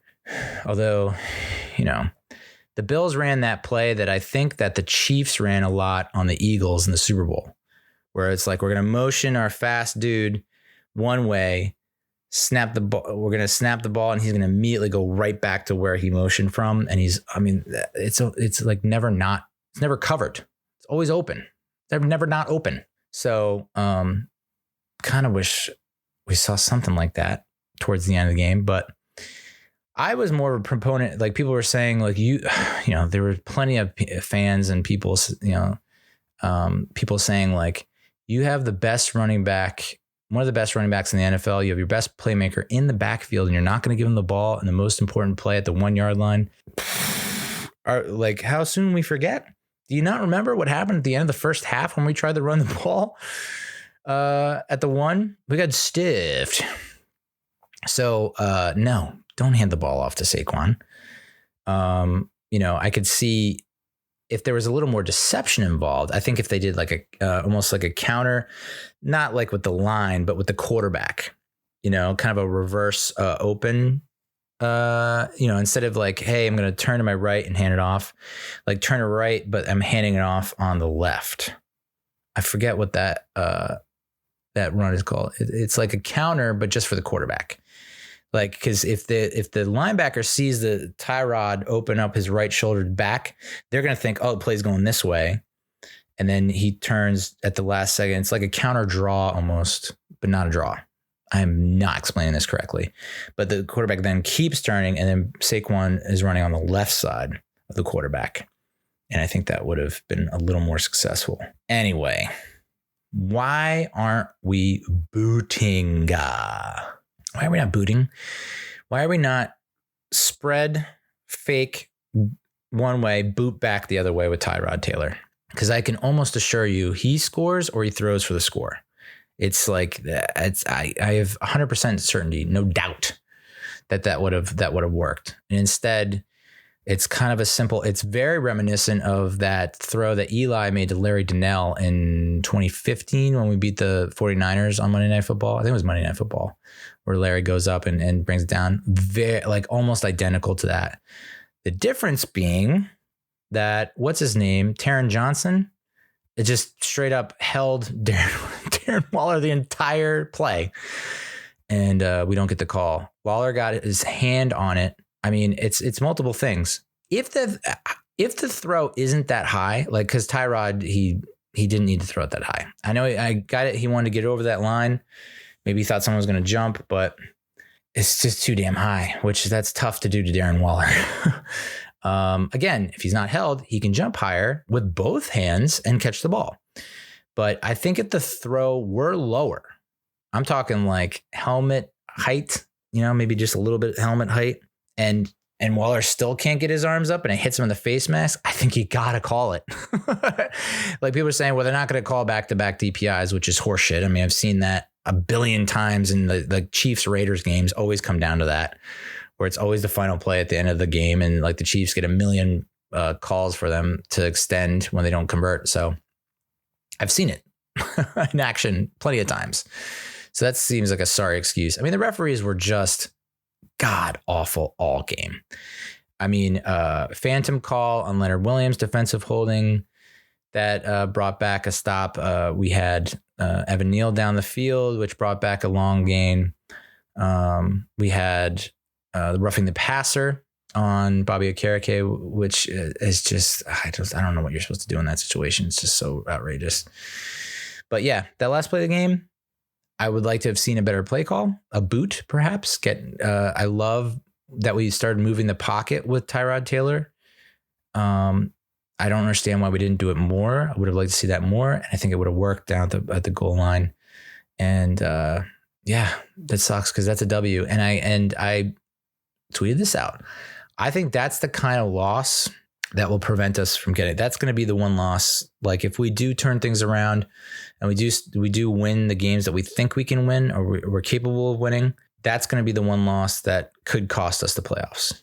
I'm not trying to be dramatic, but that feels like the kind of loss that like we're going to go 9-8 like we think we can, and we think that 9-8 is good enough to make the playoffs, and it's not.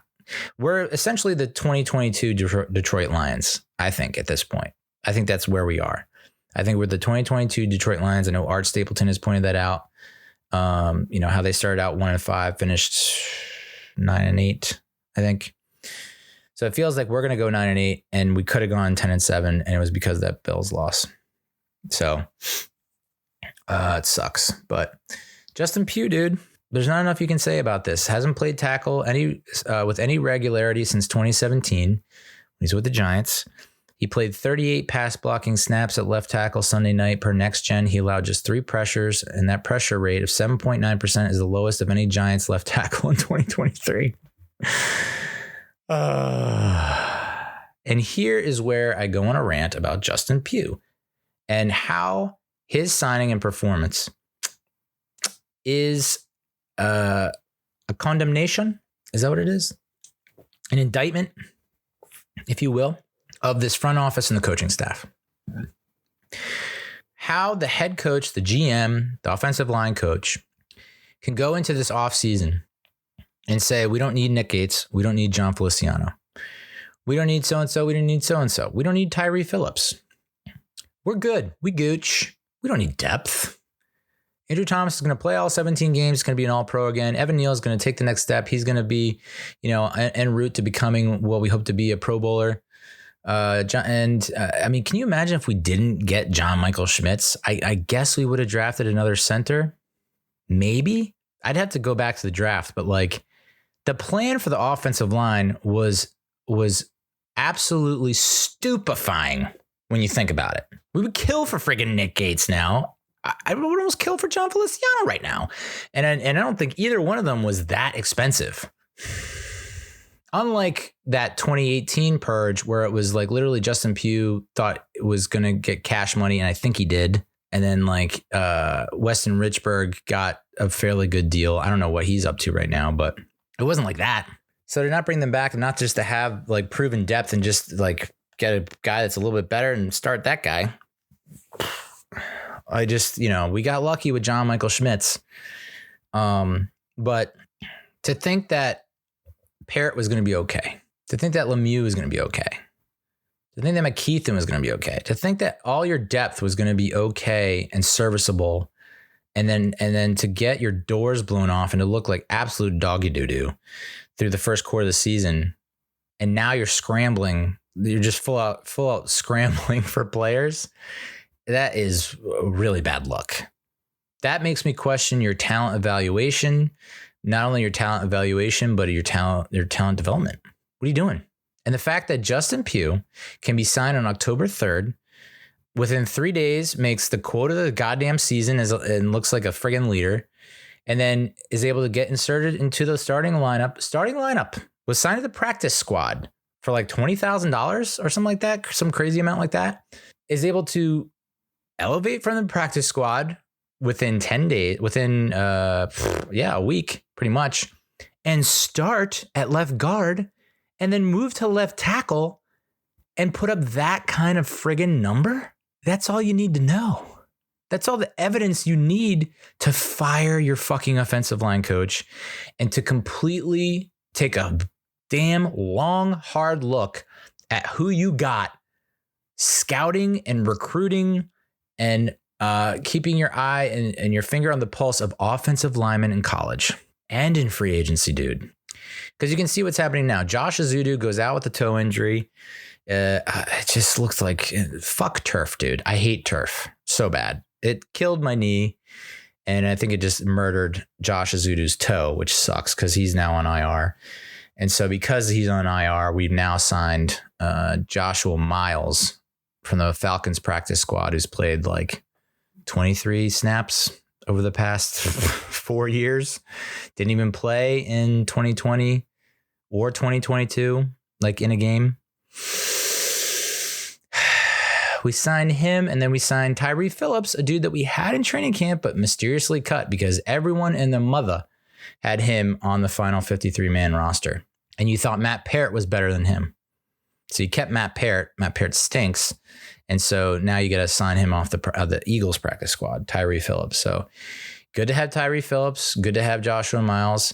For whatever reason, Justin Pugh remains on the practice squad and is not signed to a contract. I don't understand why you wouldn't sign him unless he's asking for something absolutely ridiculous, which I can't imagine him doing.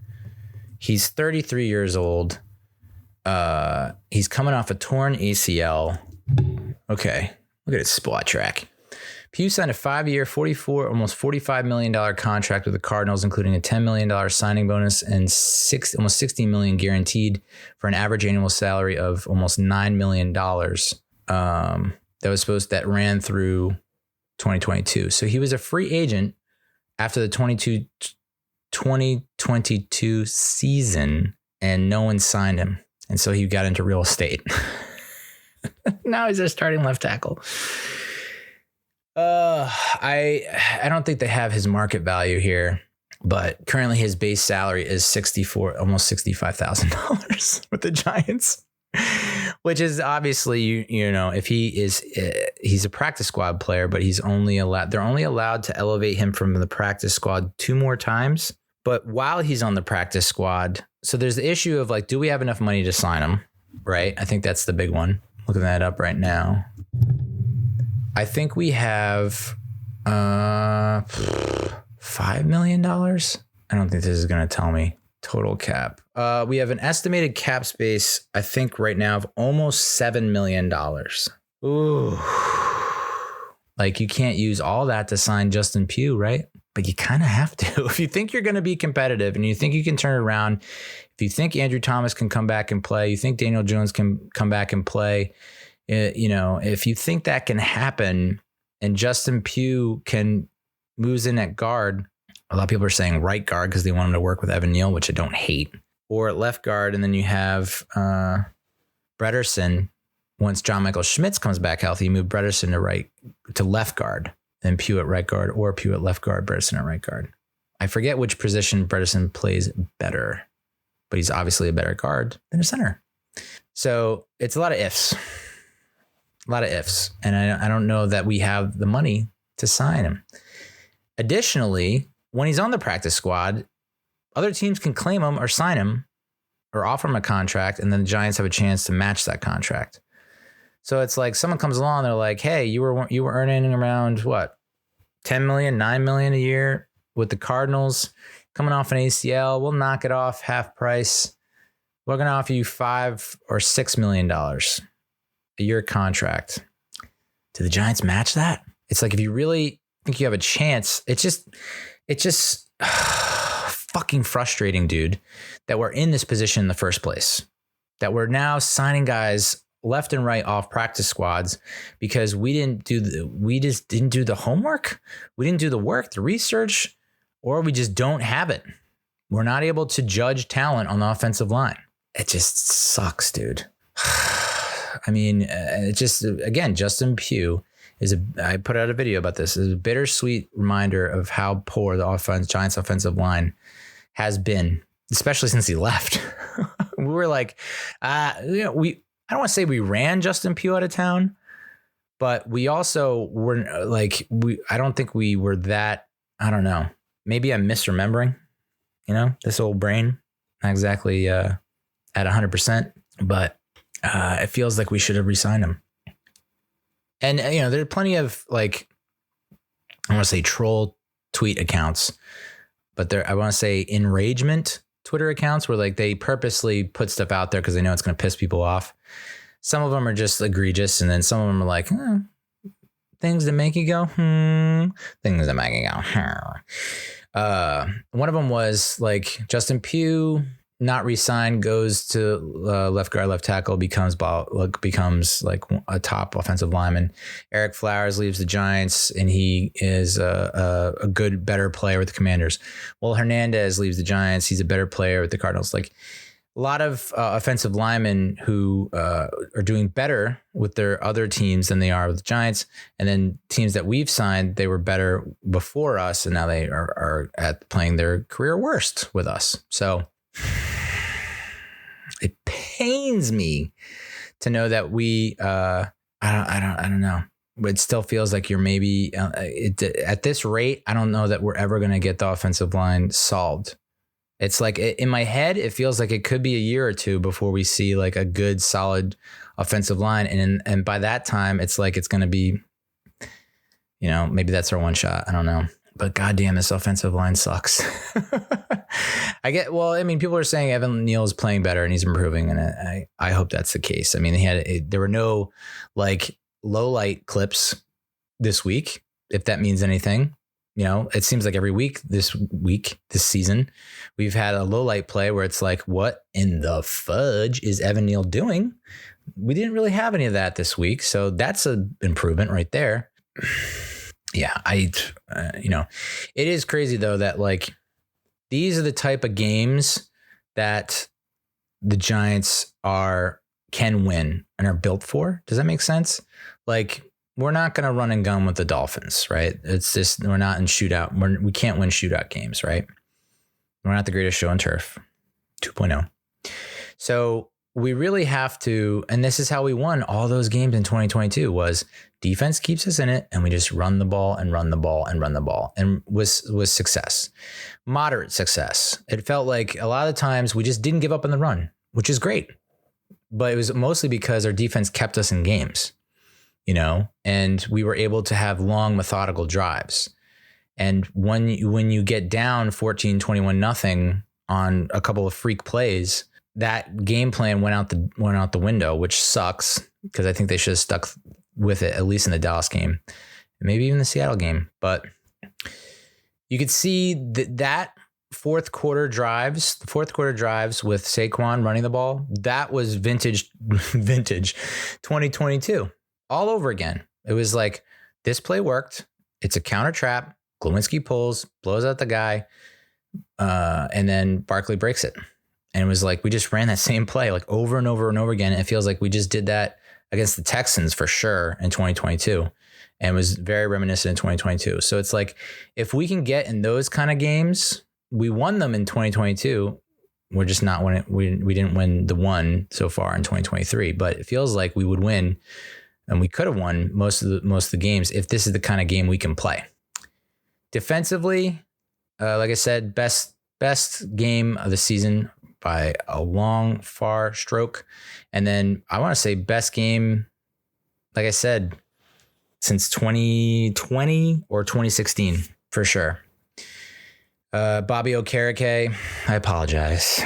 I lashed out at you when it looked like you gave up that long catch and run to Noah Fant in the Seahawks game for the almost touchdown. And I said the Giants should get their money back. And I'm wrong, because since that play, it feels like Okereke has balled out.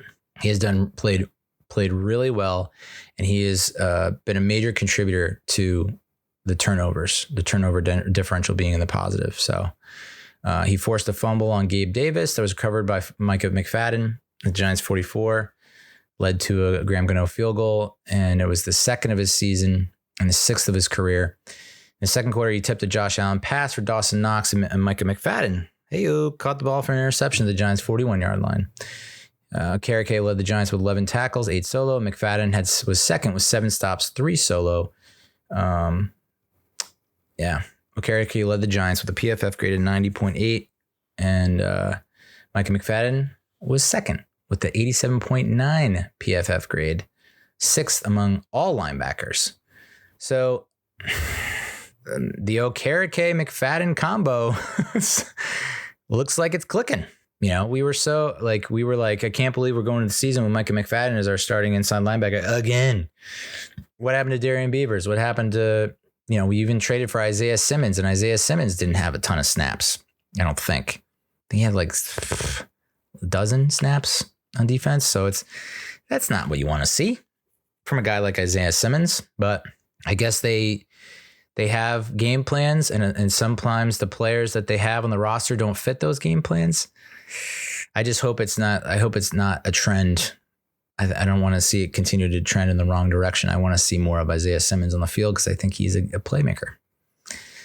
That said, Micah McFadden is a playmaker. I mean, he's tackles for loss, fumble recoveries, picks. The Giants have forced 5 turnovers in the last 6 quarters. We had 19 all last year. So I believe we're on pace to break that. Should be. I just got to keep it up. Deonte Banks, yards given up each week per PFF. Week 1, 0 yards on 2 targets. Week 2 is 49 yards on 6 targets. Week 3 was 22 yards on 5 targets. Week 4, 34 yards on 4 targets. Week 5, 15 yards on 5 targets. Week 6, 0 yards on 3 targets. What is interesting about those stats, and given those stats, how the fuck does Stephon Diggs end up with 10 catches for 100 yards? Now, I'm not trying to knock Stephon Diggs. He's one of the best receivers in the league. If Justin Jefferson doesn't exist, maybe he is the best. No, Tyreek Hill. So he's one of the best receivers in the league. It was kind of surprising to see that stat line because it didn't feel like he really tore us up that much, but it did seem like every chunk play, big pass play was going to him. So yeah, a lot of targets, but like should we just put Tay Banks man on man on Stephon Diggs and have him shadow Stephon Diggs the whole time? Wouldn't that have worked better? I don't know. I mean, it's hard to nitpick and complain about this game plan because we did everything we possibly could to win this game defensively. I don't know if you could have played that much better a game. I mean, it could have been nice to have a sack. I understand. Josh Allen. It's like trying to bring down a friggin' eel covered in Vaseline. A salmon covered in Vaseline, as someone said on the Eagles broadcast. Like, I understand. Tough to bring him down. Kayvon got close. Josh Allen got away. Tough to bring him down. Tough to sack the guy. Big dude, 6'5", 237, stiff arms like a motherfucker. I get it. Still 0 sacks. And then James Cook averaged 5 yards per carry. So run defense still very worrying and troublesome. I thought we had upgraded our defensive line, and I thought that, with Okereke in the mix that would go down, and it hasn't. Our run defense is actually worse than it was last year, which is hard to fathom. I don't want to dogpile on Kayvon, but goddamn, man, 1 tackle. Dexter Lawrence, 1 tackle. It was a big tackle. Do not get me wrong, but he was, Dexter Lawrence was like double and triple teamed almost every play. Kayvon Thibodeau, I don't think was double teamed or triple teamed. Leonard Williams had 4 solos, 2 assists. It's good to see him come to Kayvon's defense and to Dexter Lawrence's defense and push over the offensive lineman. What I wouldn't give to see that on an actual real play, like him just blowing up an offensive lineman and getting to the quarterback. I just don't feel like we're seeing a lot of that out of him. It's like I keep saying, he's not a bad player at all, but he's not like a great player deserving of that contract. It's the contract. If his contract was not like that, if he wasn't making $30 million plus a year this year, I don't think anyone is really complaining about it. But it's like, dude, look how much cap space we're utilizing for you to like not get sacks, not get tackles for loss. The numbers that matter, dude. Adoree Jackson does not look good. He really does not look good. And he left the game for a little bit because I think he had a stinger, friendly fire, and Trey Hawkins came in. But damn, man, I would have to think that Adoree and Leo are like the two top candidates to get traded. Because you lose them, and I don't, especially Adoree. You lose Adoree, I don't know that you're really. I think we have enough pieces now, and I think the secondary has come along enough with Cordell Flott, with Trey Hawkins, Banks. Like I think we have enough there to get by, and we did last year when he was injured. When Adoree was injured, we got by with the guys that are not as talented as the youngins that we have on the roster now. So. Honestly, I think Adoree, I would imagine, would have to be dealt if he does not get hurt. He'll probably get hurt and we can't trade him. That would be perfect. And then Leo, would be the other one we would trade. Although that one's a little bit trickier because it's such a fall off. As much as I bitch about Leo and Big Cat and how he's not giving us the production that we would have liked, given the contract, he's still leaps and bounds above like Ashawn Robinson and Raheem Nunez-Roche, who, both had a tackle or an assisted tackle, and Dexter. And it shows because Dexter and Leo are playing like really high percentage of snaps. I want to say like almost 90% of defensive snaps they were on the field. So it's like, the coaching staff kind of gets it. Like I think maybe they've lost confidence in Ashawn and Raheem and Nacho. I mean, can you name? I think I can think of one nice good play from Ashawn. I can't think of any good plays from Nacho. So yeah, but I mean, I don't want to be negative. Like there was a fantastic game from the defense, and if that's the kind of defense you can get moving forward. Look the fuck out, dude. We're paving a road to paradise. So yeah, let's talk about this Tyrod Taylor versus Daniel Jones quarterback controversy, if you can call it that. Brian Daboll has already come out and squashed and said there is no controversy. Daniel Jones is our starting quarterback moving forward. So, but there was this tweet I saw. It's from Anthony Rivardo via PFF, Pro Football Focus. Daniel Jones has been pressured on 46.2% of his dropbacks. His pressure to sack percentage is 30.8%. Tyrod Taylor was pressured on 43.2% of his dropbacks in week 6. His pressure to sack percentage was only 15.8%. So even though they're getting pressured on roughly the same amount, again, it's 1 game versus 4 games, 5 games. Yeah, 5 games versus 1 game. It does look like Tyrod is able to avoid the sack, which DJ has not been able to do successfully thus far. So Tyrod's doing a better job of mitigating the pressure and avoiding sacks, but getting the ball out of your hands 15% more often is so significant, which is true. Almost 2 out of 10 attempts. That's 2 pass plays that could go for first downs, touchdowns, whatever. Daniel Jones' PFF grade when the pocket is kept clean is 83.2. His PFF grade under pressure is 40.6. So yeah, it's a huge disparity, huge discrepancy between the two. Meanwhile, Tyrod is cool as cum. Whoa. Cum ain't that cool, bro. Cool as a cucumber. PFF grade when kept clean in week 6, 76. PFF grade under pressure in week 6, 72.8. So it's like pressure ain't no thing to Tyrod Taylor. He's just fucking cool, dude. It doesn't seem like he panics. It doesn't seem like he gets flustered. He's like a cool cat, man. And it's like fun to watch and to see because it's like you don't fear for his life like you do with TJ. It doesn't look like he panics. I mean, that 4th and 5 play was outstanding. The fact that the walls were closing in quick and he pulled it down for a split second to look and was like, nope, and went right back up, found an open guy and threw down the field for a first down. Crucial, huge first down.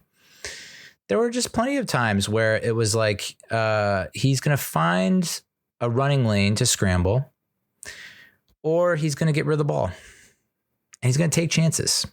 I think he was more willing to take chances and throw down the field than Daniel Jones was. Sometimes to his detriment. There was that one play where he's scrambling right a little bit, got a little pressure coming, and he decides to go deep to Jalen Hyatt, which I don't hate. except Jalen Hyatt's like triple covered and he just underthrows the hell out of the ball. It's like, if you can friggin' Randall Cunningham that shit, just like Michael Vick toss it out the stadium, then yeah, great decision. But I don't think he has that kind of arm strength anymore. I don't think. Meanwhile, he had Wan'Dale Robinson like wide open right by the first down marker. And I think there was a third down and we had to get off the field. So he wasn't flawless. He wasn't perfect, but did he play better than Daniel Jones in all but 2 quarters this season? Yep, he did. It's one game, and I don't know that we should, but maybe Daniel Jones takes notes. You know, he sees it from the sideline. He's like, oh, I don't have to shit the bed and poopy my pants every time the walls come crashing in or down. You know, yeah. Eye test alone without the stats, it's just like, okay, it looks like he's able to handle the pressure better, and we're not all is lost. Like, I don't feel as bad with him back there and this porous offensive line than I do with Daniel. Which, you know, it sucks, but it's just kind of how it is now. But say like this neck thing with Jones, it's so eerily similar to what was happening in 2021. So eerily similar. And in 2021, it's like the same damn thing they were doing in 2021, where they're just kind of like, oh, it's day to day. And like, yeah, no, they're optimistic and blah, blah, blah. It's like, we probably lost them for the season, huh? But the difference from this year versus 2021 is we have Tyrod Taylor, and it's got to give you a much better feeling deep down inside. I mean, he's the highest. Is he the highest paid backup quarterback in the league? He's one of the highest paid backup quarterbacks in the league. His earnings are like on par with some starting quarterbacks. So there's a reason we invested in that heavily, is because Daniel Jones does have an injury history, but also if you're not 100% in on Daniel Jones, which many fans believe, Brian Daboll and Joe Schoen don't want him as their guy, but felt like they had to sign him. But it's a very team-friendly deal where we can get out of it. Then you want a guy like Tyrod Taylor, who you know can step in and run the offense and win you some games, give you a shot. I'm not saying Daniel Jones should be benched. I'm not saying Tyrod Taylor should start. But in that game, he looked better than Daniel Jones did in all but 2 quarters. And those 2 quarters being the second half against the Cardinals, when Jones broke records, which is like crazy to think about in context. So let's preview the Commanders game. Quick preview. Sunday game, 1:00 game at MetLife. Commanders are favored by 2. Over under is 42. I'm going to take the Giants +2, and I'm going to take the under. I think we're going to get another under here. Like, points are down for the majority of teams. Like 21 of the teams in the NFL are just like really low point outputs. So I have a feeling that I don't think this is going to get out of hand, and there's going to be a ton of points scored. So I'm going to take the under on that, and a Giants +2. I think that Buffalo game, you know, I mean, I guess I kind of said the same thing when we upset Denver, you know, 23-10. It was like, it's a whole new world. And then we didn't do shit. So yeah. And season ended miserably and the wheels came completely off. I don't know. It could go that way for sure. Definitely could go away. Probability is it will go that way, or it could be like a humongous rallying cry. And we come out and we start to lay the lumber and get back to our winning ways. Commanders leaders this season on offense. Sam Howell has thrown for 1,500 yards, 9 touchdowns. Terry McLaurin, 31 catches, 342 yards, only 1 touchdown. And Brian Robinson Jr., the running back, has 77 carries for 302 yards and 3 touchdowns. So those are the 2 guys that you have to worry about the most, really, McLaurin and Robinson. Our last 5 matchups with Commanders, we had the ironic that we would have a very blatantly obvious defensive pass interference call not called in our favor the week before we faced a team that we got a favorable non-DPI call against in the last time we saw them in that 20-12 game, which was a Monday night game, I think. We could have very easily lost. We ended up winning 20-12, but it was Heineke throwing to, I forget who, McLaurin, and Darnay Holmes was just draped all over him. It was like obvious interference and wasn't called, and we won. I think it was 4th and goal, right? So yeah, it's the bittersweet symphony of life. And before that was another December game. That was the tie that we should have won. John Feliciano flexed on them hose and got penalized for it, and so pushed us out of field goal range. And so we went into overtime and had to settle for the tie, which sucks. So you could say either way we could have gone 1-1. Instead, we went 1-0-1. And then January 9th, 2022. This is the 2021 season finale when we got when Joe Judge went for a QB sneak with Jake Fromm on 3rd and 10 from inside his own 10. And that was the final nail in the coffin for Mr. Judge. He ran QB sneak twice, right? Back-to-back plays, I think. 2nd and 3rd down. And then before that was 2021, September 2021. That was the 1-point loss in Washington where Slayton let a ball go through his hands. And they called Dexter Lawrence for offsides on the field goal attempt that was missed.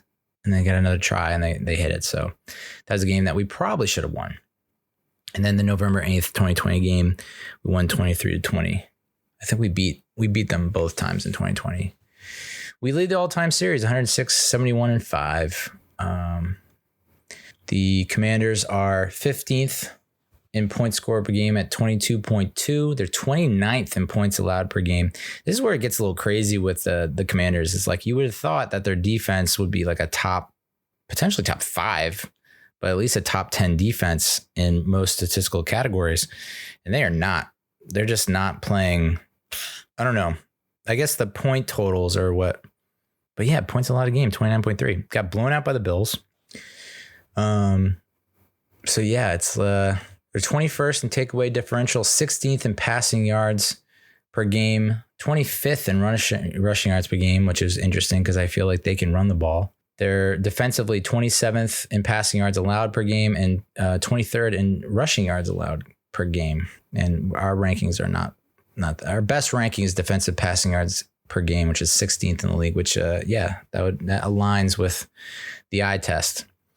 Commanders obviously opened up the season with that 2016 win over the Cardinals, which was a lot closer than people would have thought. People didn't know that the Cardinals are feisty, frisky. Then they have the barn burner shootout at Denver against the Broncos, 35-33 win. Doors blown off against the Bills, 37-3 at home, but then they go to Philly and lose by 3 in overtime against a very good Eagles team. Then they blow out the Bears on Thursday Night Football.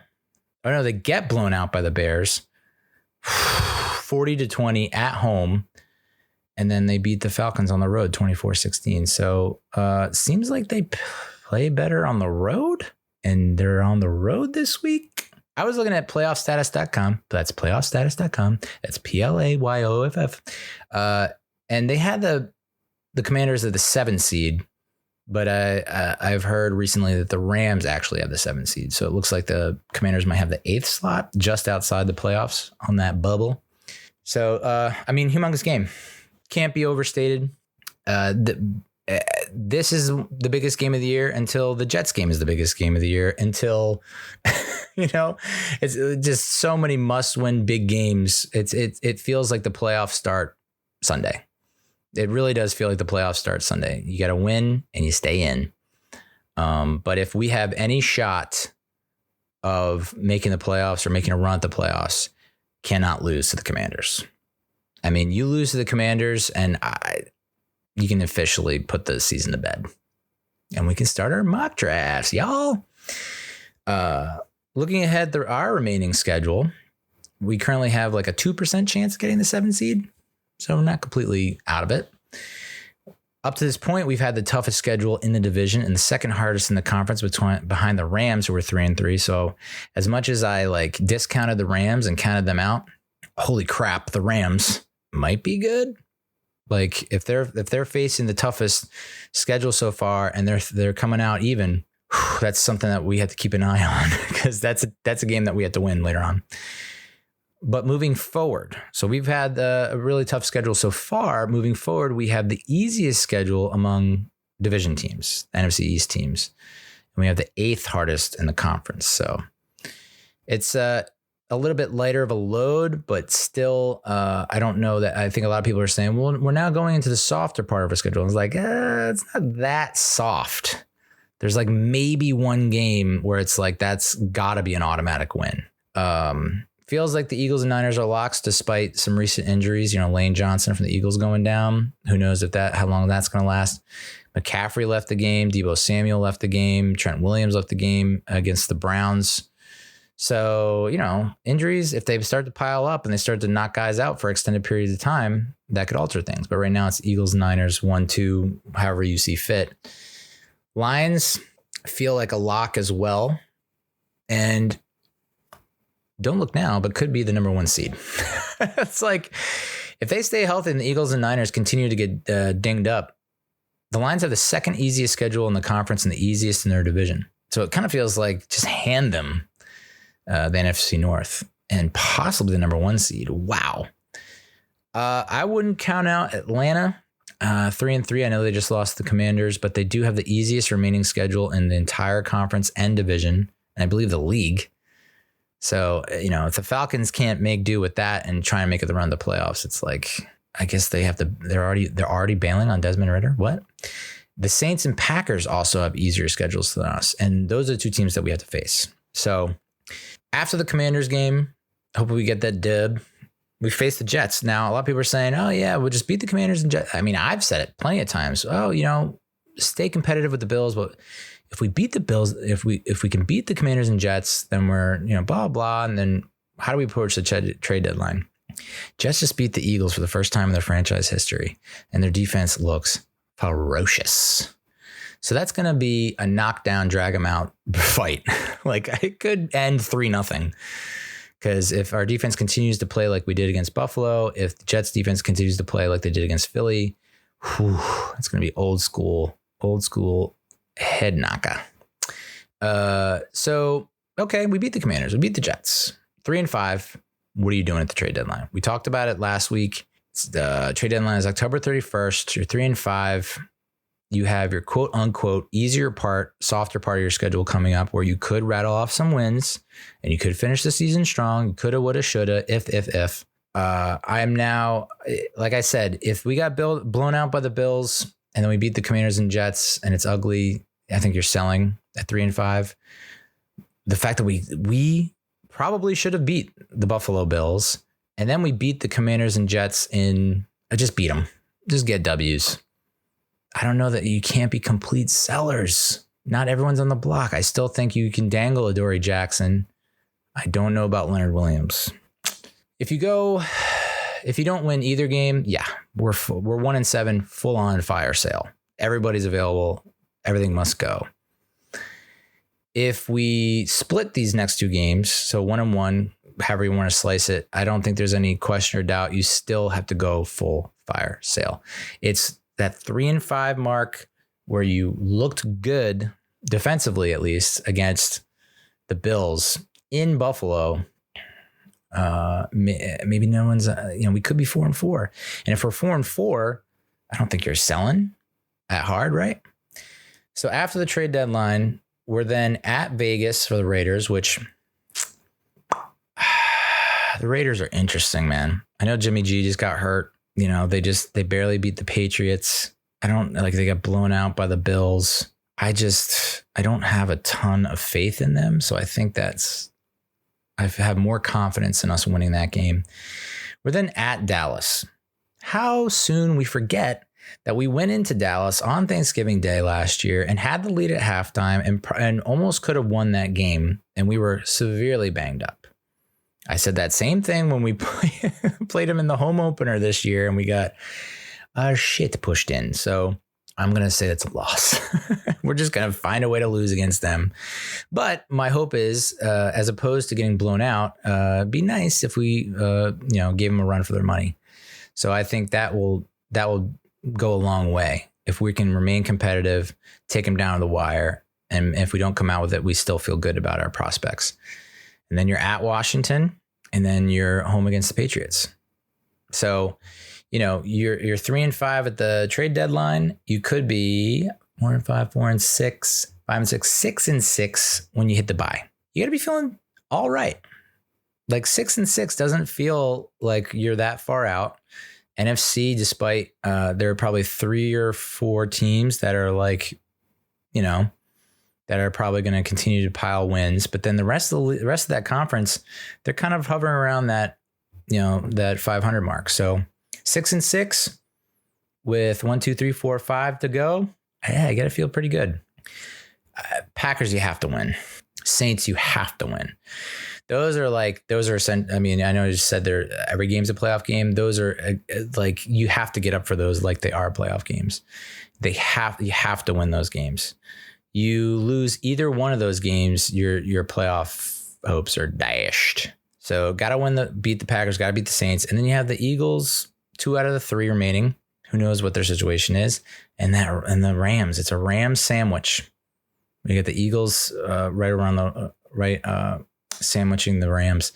Yeah, I mean, that's going to be a brutal 3-game stretch to end the season. But if you're 8-6, it's right in the palm of your hand. It's right there within reach. You have control. And what a turnaround that would be, and what a story it would be. But it's just one game. That's what's so tough. Is like, as awesome as we played in that Buffalo game, we still lost, and we had opportunities to win. And it wasn't fluky. It was just good play, hard-nosed play. And if anything, we got hosed on some calls. So it's like, if we don't get hosed on calls and we just play a little bit smarter, then I think, it's going to be interesting. Cannot lose to the Commanders or the Jets. Like, I think if the guys can just come back healthy, dude. I really don't think we're going to see Andrew Thomas for the rest of the season. That hamstring is just the worst. I don't care who you are, what kind of ayahuasca you're taking. And then Daniel Jones, I honest to God, I'm not surprised if he doesn't play again this season. It's a fucking neck, dude. The neck, like, you can't mess around with the neck. You just can't. There's like tweets from Doc, like, and this is where Twitter is like gone off the rails, because I don't know who's real or who's not. It's like a blue check means nothing anymore. There's the doctors coming out and saying, like, it's too dangerous. What are they doing? If he gets hit one more time, his career is over. It's like, well, that can happen with anyone in football, really. So, but goddamn, it would be nice if they could just find a way to sign Pugh, knowing that they can probably shed some contract if they trade Adoree' or Leo or both. They just have to work some salary cap magic, which the friggin' Eagles do nonstop. They just signed fucking Julio Jones. Like, what? This is like them signing Ndamukong Suh. Was it last year or the year before? It's like, we're just going to find, all pros at a fucking bargain bin rate. Cool. And that's your depth. Dear God. So sign Justin Pugh. John Michael gets healthy. Andrew Thomas gets healthy. Pedersen right guard. Evan Neal. I don't know. They were talking about, like, let's put Pugh at right tackle and Evan Neal at guard. I'm like, mid-season feels like that could derail things. So that's the Giants. Briefly talk about the Mets in the playoffs. I was rooting for the Phillies against the Braves. I find it hard to believe that there was any Mets fans rooting for the Braves. I think most fans were just rooting for the stadium to blow up, which is reasonable. But, like, if you had to pick, gun to the head, you probably take the bullet. But I wanted the Phillies to beat the Braves, and they did. And then the D-backs went ahead and swept the Dodgers. 1 and 2 seed eliminated again, which has got everyone freaking out about the new playoff format. And it's saying it's screwing over the top 2 seeds who have a bye. And so they're off for like a week, and then they get rusty. And it's like, so the All-Star break, that's a thing, right? All-Star break where you're off for like a week. Yeah. Okay. And then Phillies versus D-backs NLCS. Phillies are now up 2-0. Going back to Arizona now, right? Zach Wheeler got the start in game 1. And so Phillies fans are like, how do you let this guy go? Mets, how did you let him go? And it's like, the Wilpons, bro. Brody Van Wagenen guy.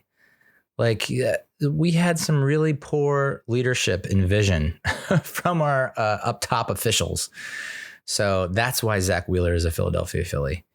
And, at the time I was like, it's hard to invest a lot in a guy that has like one really, really strong, good season, which at the time that was the case. It was like, yeah, he had shown flashes here and there, but he was hurt most of his career with the Mets, and only had like a year or two where he looked, pretty good. And then a year where he was pretty much great. And, just I think they figured he's a flash in the pan. This is not going to continue. And then, of course, he goes on to do historic things. .70 whip in 9 career postseason starts. That's the lowest in any 9-start span in postseason history. And it's his first 9. And so the next dude on the list is Madison Bumgarner from 2012 to 2016 with a .73 whip. So, yeah, boy. Can we get a mulligan? Can we get a do-over? Would have been sweet to have Zach Wheeler instead of Marcus Stroman or Taijuan Walker. No, that's wrong. That's wrong.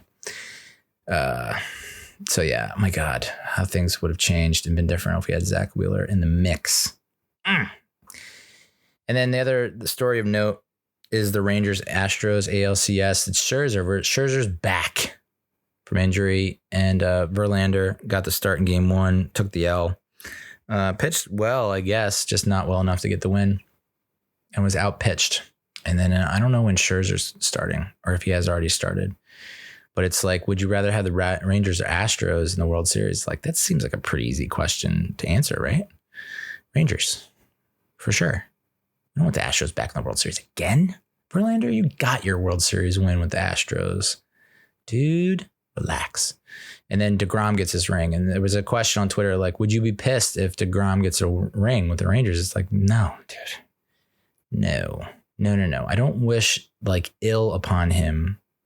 If he went to the Braves, yes, that would fucking suck. But he went to the Rangers. And it's like, these players can be upset about their time with the Mets. But ultimately, you got to feel pretty good that you got traded. They pretty much all got traded to teams that made the playoffs. And the two guys that were like up in arms about like the trades, because they thought their future was in New York and it got cut short. And it's like, you're in the ALCS, right? Like, would you rather be watching on the couch, on the sofa with a cup holder? So that's the quick take on the MLB playoffs. If the Phillies do, in fact, advance, oh boy, I really can't. I mean, it would be nice to watch them lose in the World Series. That'd be sweet. Maybe even a no-hit again in the World Series. But yeah, it's the MLB playoffs. And then Francisco Lindor, there's 2 more stories. Francisco Lindor had surgery to remove a bone spur from his right elbow. He is expected to come back in time for spring training. Apparently, he had this bone spur in his right elbow for the entire 2023 season and put up a 30-30 season. Any questions or doubts that you had about Francisco Lindor, they gone. They have evaporated. They have disintegrated. There's no reason whatsoever that you should ever downplay or scrutinize Francisco Lindor. Really? The guy's a trooper. He's a soldier. He's a warrior. Like I said in the intro, I've had a bone spur in my right elbow. It was the worst, dude. I was a pitcher, so pretty much you cannot pitch. And I can imagine you maybe could play the field and hit. I would think that batting and hitting would be less painful than if you were fielding and throwing. But I mean, goddamn, dude, that's just impressive shit. And I'm fully. If there was a very small part of me that wasn't completely on board with Francisco Lindor, just a very small part. After that article came out where Tommy Pham is saying like this team doesn't work hard, dude, Lindor was playing with something that sucks to deal with and would usually really, really hinder and hamper your performance on the field. But yet he still had this article is saying that he had like a borderline NL MVP type season, and he was like didn't make an all-star team, which is mind blowing when you look at friggin' Orlando Arcia, who's just a clown show. Completely outplayed Arcia in every aspect of the game, and like not an all-star, but yet he's probably one of the best shortstops in the league. I mean, he is. His 6.04 ranked 8th in all of Major League Baseball and first among National League shortstops. Slash 254, 336, 470 with 31 home runs, 98 RBIs, 108 runs, 33 doubles, and 31 stolen bases. He became just the 4th Mets player to collect 30 stolen bases and 30 home runs in a season, joining David Ray, Howard Johnson, and Darryl Strawberry. So he's always had he's a Gold Glove caliber. I mean, I really hope he wins the Gold Glove this year, but he's always in the running, in the mix for Gold Gloves. His arm is typically rated below average. And this season, there were a couple ticks slower. So his throws usually average around 83 miles per hour last season. And this season, it was 80 miles per hour, according to Baseball Savant. So, yeah, it definitely impacted his ability to put everything he could into throws. Throw a little mustard on that bitch. And then he's still ranked in the top 10 among shortstop and outs above average. So the Lindor hate has to stop. Yeah, it's a lot of money. But I wouldn't put it on the same level as like, we were just talking about Leonard Williams with the Giants being like the top paid defensive lineman, but not playing, he's maybe a top 10, top 15 defensive lineman, top 20 in that range. Francisco Lindor is top 5 shortstop in all of baseball. And maybe he is the highest paid, but he's top 5. So it's like, he doesn't have to be number 1 in every goddamn category for me to appreciate his effort and his production. So, he had some swoons this year. A lot of guys went through some slumps in terms of batting average, but I'm ride or die with Lindor from here on out. I think he's got my vote. So that's Lindor.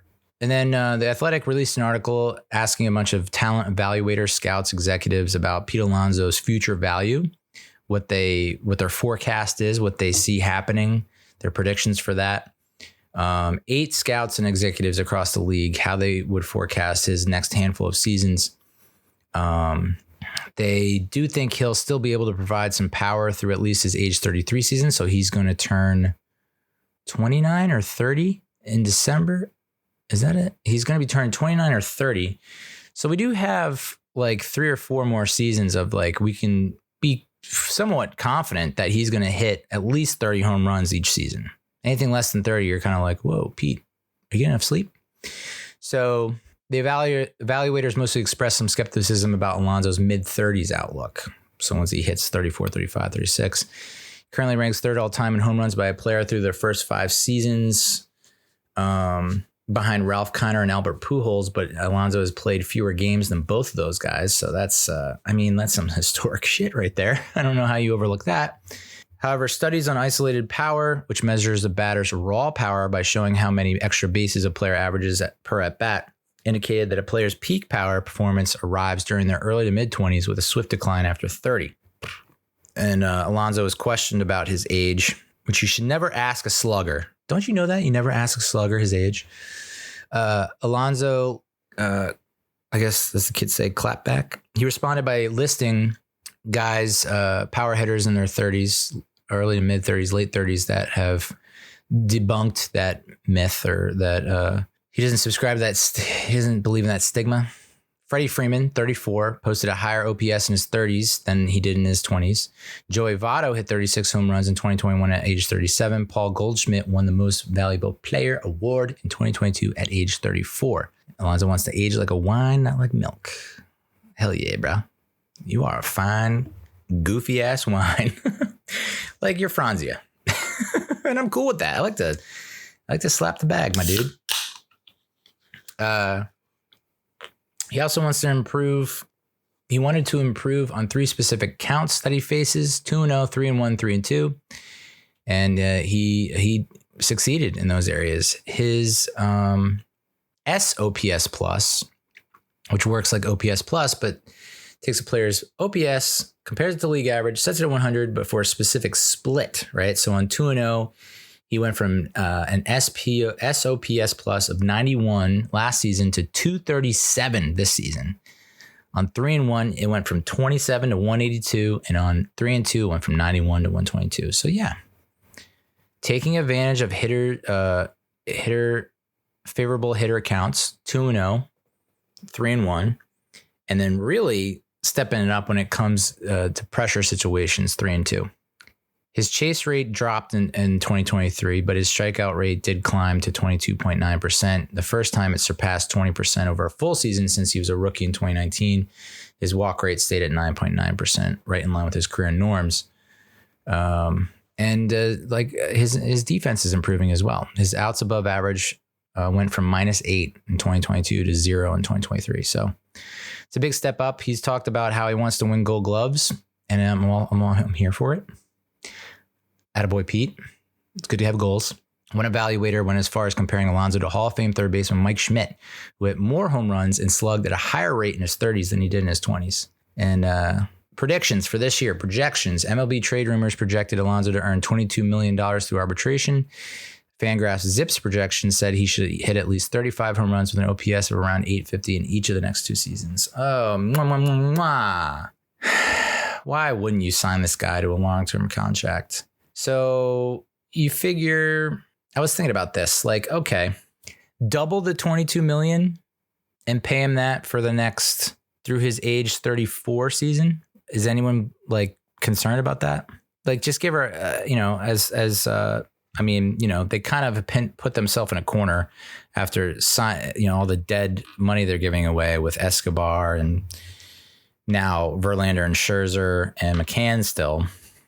Sucks. So it's like, I know money is no issue, but at the same time, it still kind of limits. It'd be nice to have those off the books so that you can at least invest more in Alonso in the shorter term, because I know that he wants longer term, 6, 7, 8 years. And it's just like, while I think I'm not completely opposed to the longer term deal. He's a power hitter, and power hitters tend to fall off. But then you look at someone like Nelson Cruz, who are like, we can't sign, like 9 years before, 7 years before he actually retired or is thinking about retiring. Is he still playing? I think he's still playing and still DHing and still hitting home runs. So it's like, he does have, I know he wants to continue to play first base. He wants to get that goal at first base. I'm pulling for you, bro. But odds are National League as a DH. So like maybe his future, like the last portion of his future is just DH. And if he knows that, and he's a hard worker, there's no doubt about that. So I think if he focuses all his energy on that, I could very easily see him playing to age 38 and being still productive. And by productive, I mean, if he's your DH and he's still giving you 20 plus home runs, and let's say 70 plus RBIs, that's still a win to me, because if he's doing that age 38 and he's still on the team and doing that, it means he's done some good shit before that. He's gotten some grace. So, and also he signed up for 7 years, 8 years, and he plays his balls off those first 4 years and gives you like Silver Slugger type, output all 4 years, and you make the playoffs and maybe even throw in a World Series win there. That last 4 years of the contract, that's just like a victory lap. It's just like, we're just going to, every season, just, we're going to run the highlight reel for you. I don't think he would completely phone it in, obviously, but I don't think you have to worry as much. It's these next, like I said, if these evaluators are true, the scouts, executives are talking the truth, speaking the truth, then age 33 season. So we have 3 or 4 seasons. So let's think about like almost giving him per year, was that 6, 7, 8 year annual average, jam that into a 3 or 4 year average. Cause then you pay it, you take your medicine, and then you can get it off the books. But there's only so much money to go around, dude. It's like, that's the other issue is like you do want to make sure you give him his flowers, his due. But at the same time, you also don't want to like limit yourself in terms of what you can do in free agency and whatnot. So I think, he probably, I don't know that he gets extended, but he has another stellar season. Does the price go up again? Like, yeah, you can get him on arbitration for 22 mil this year, but then you could have got him for blah, blah, blah million. And it just goes up if he has another amazing season. So, my thoughts. Extend him. Don't trade him. I want him to be a lifelong Met. I want his number retired. I want him Mets Hall of Fame. And then I want a serious consideration for the Major League Baseball Hall of Fame. That's the kind of love I have for Pete. And that's what I hope for him. And that's what all Mets fans should hope for. Right? Come on. So that's the episode. Thank you so much for listening. Thank you so much. So goddamn much for watching. We'll talk to you next time. Adios, muchacho.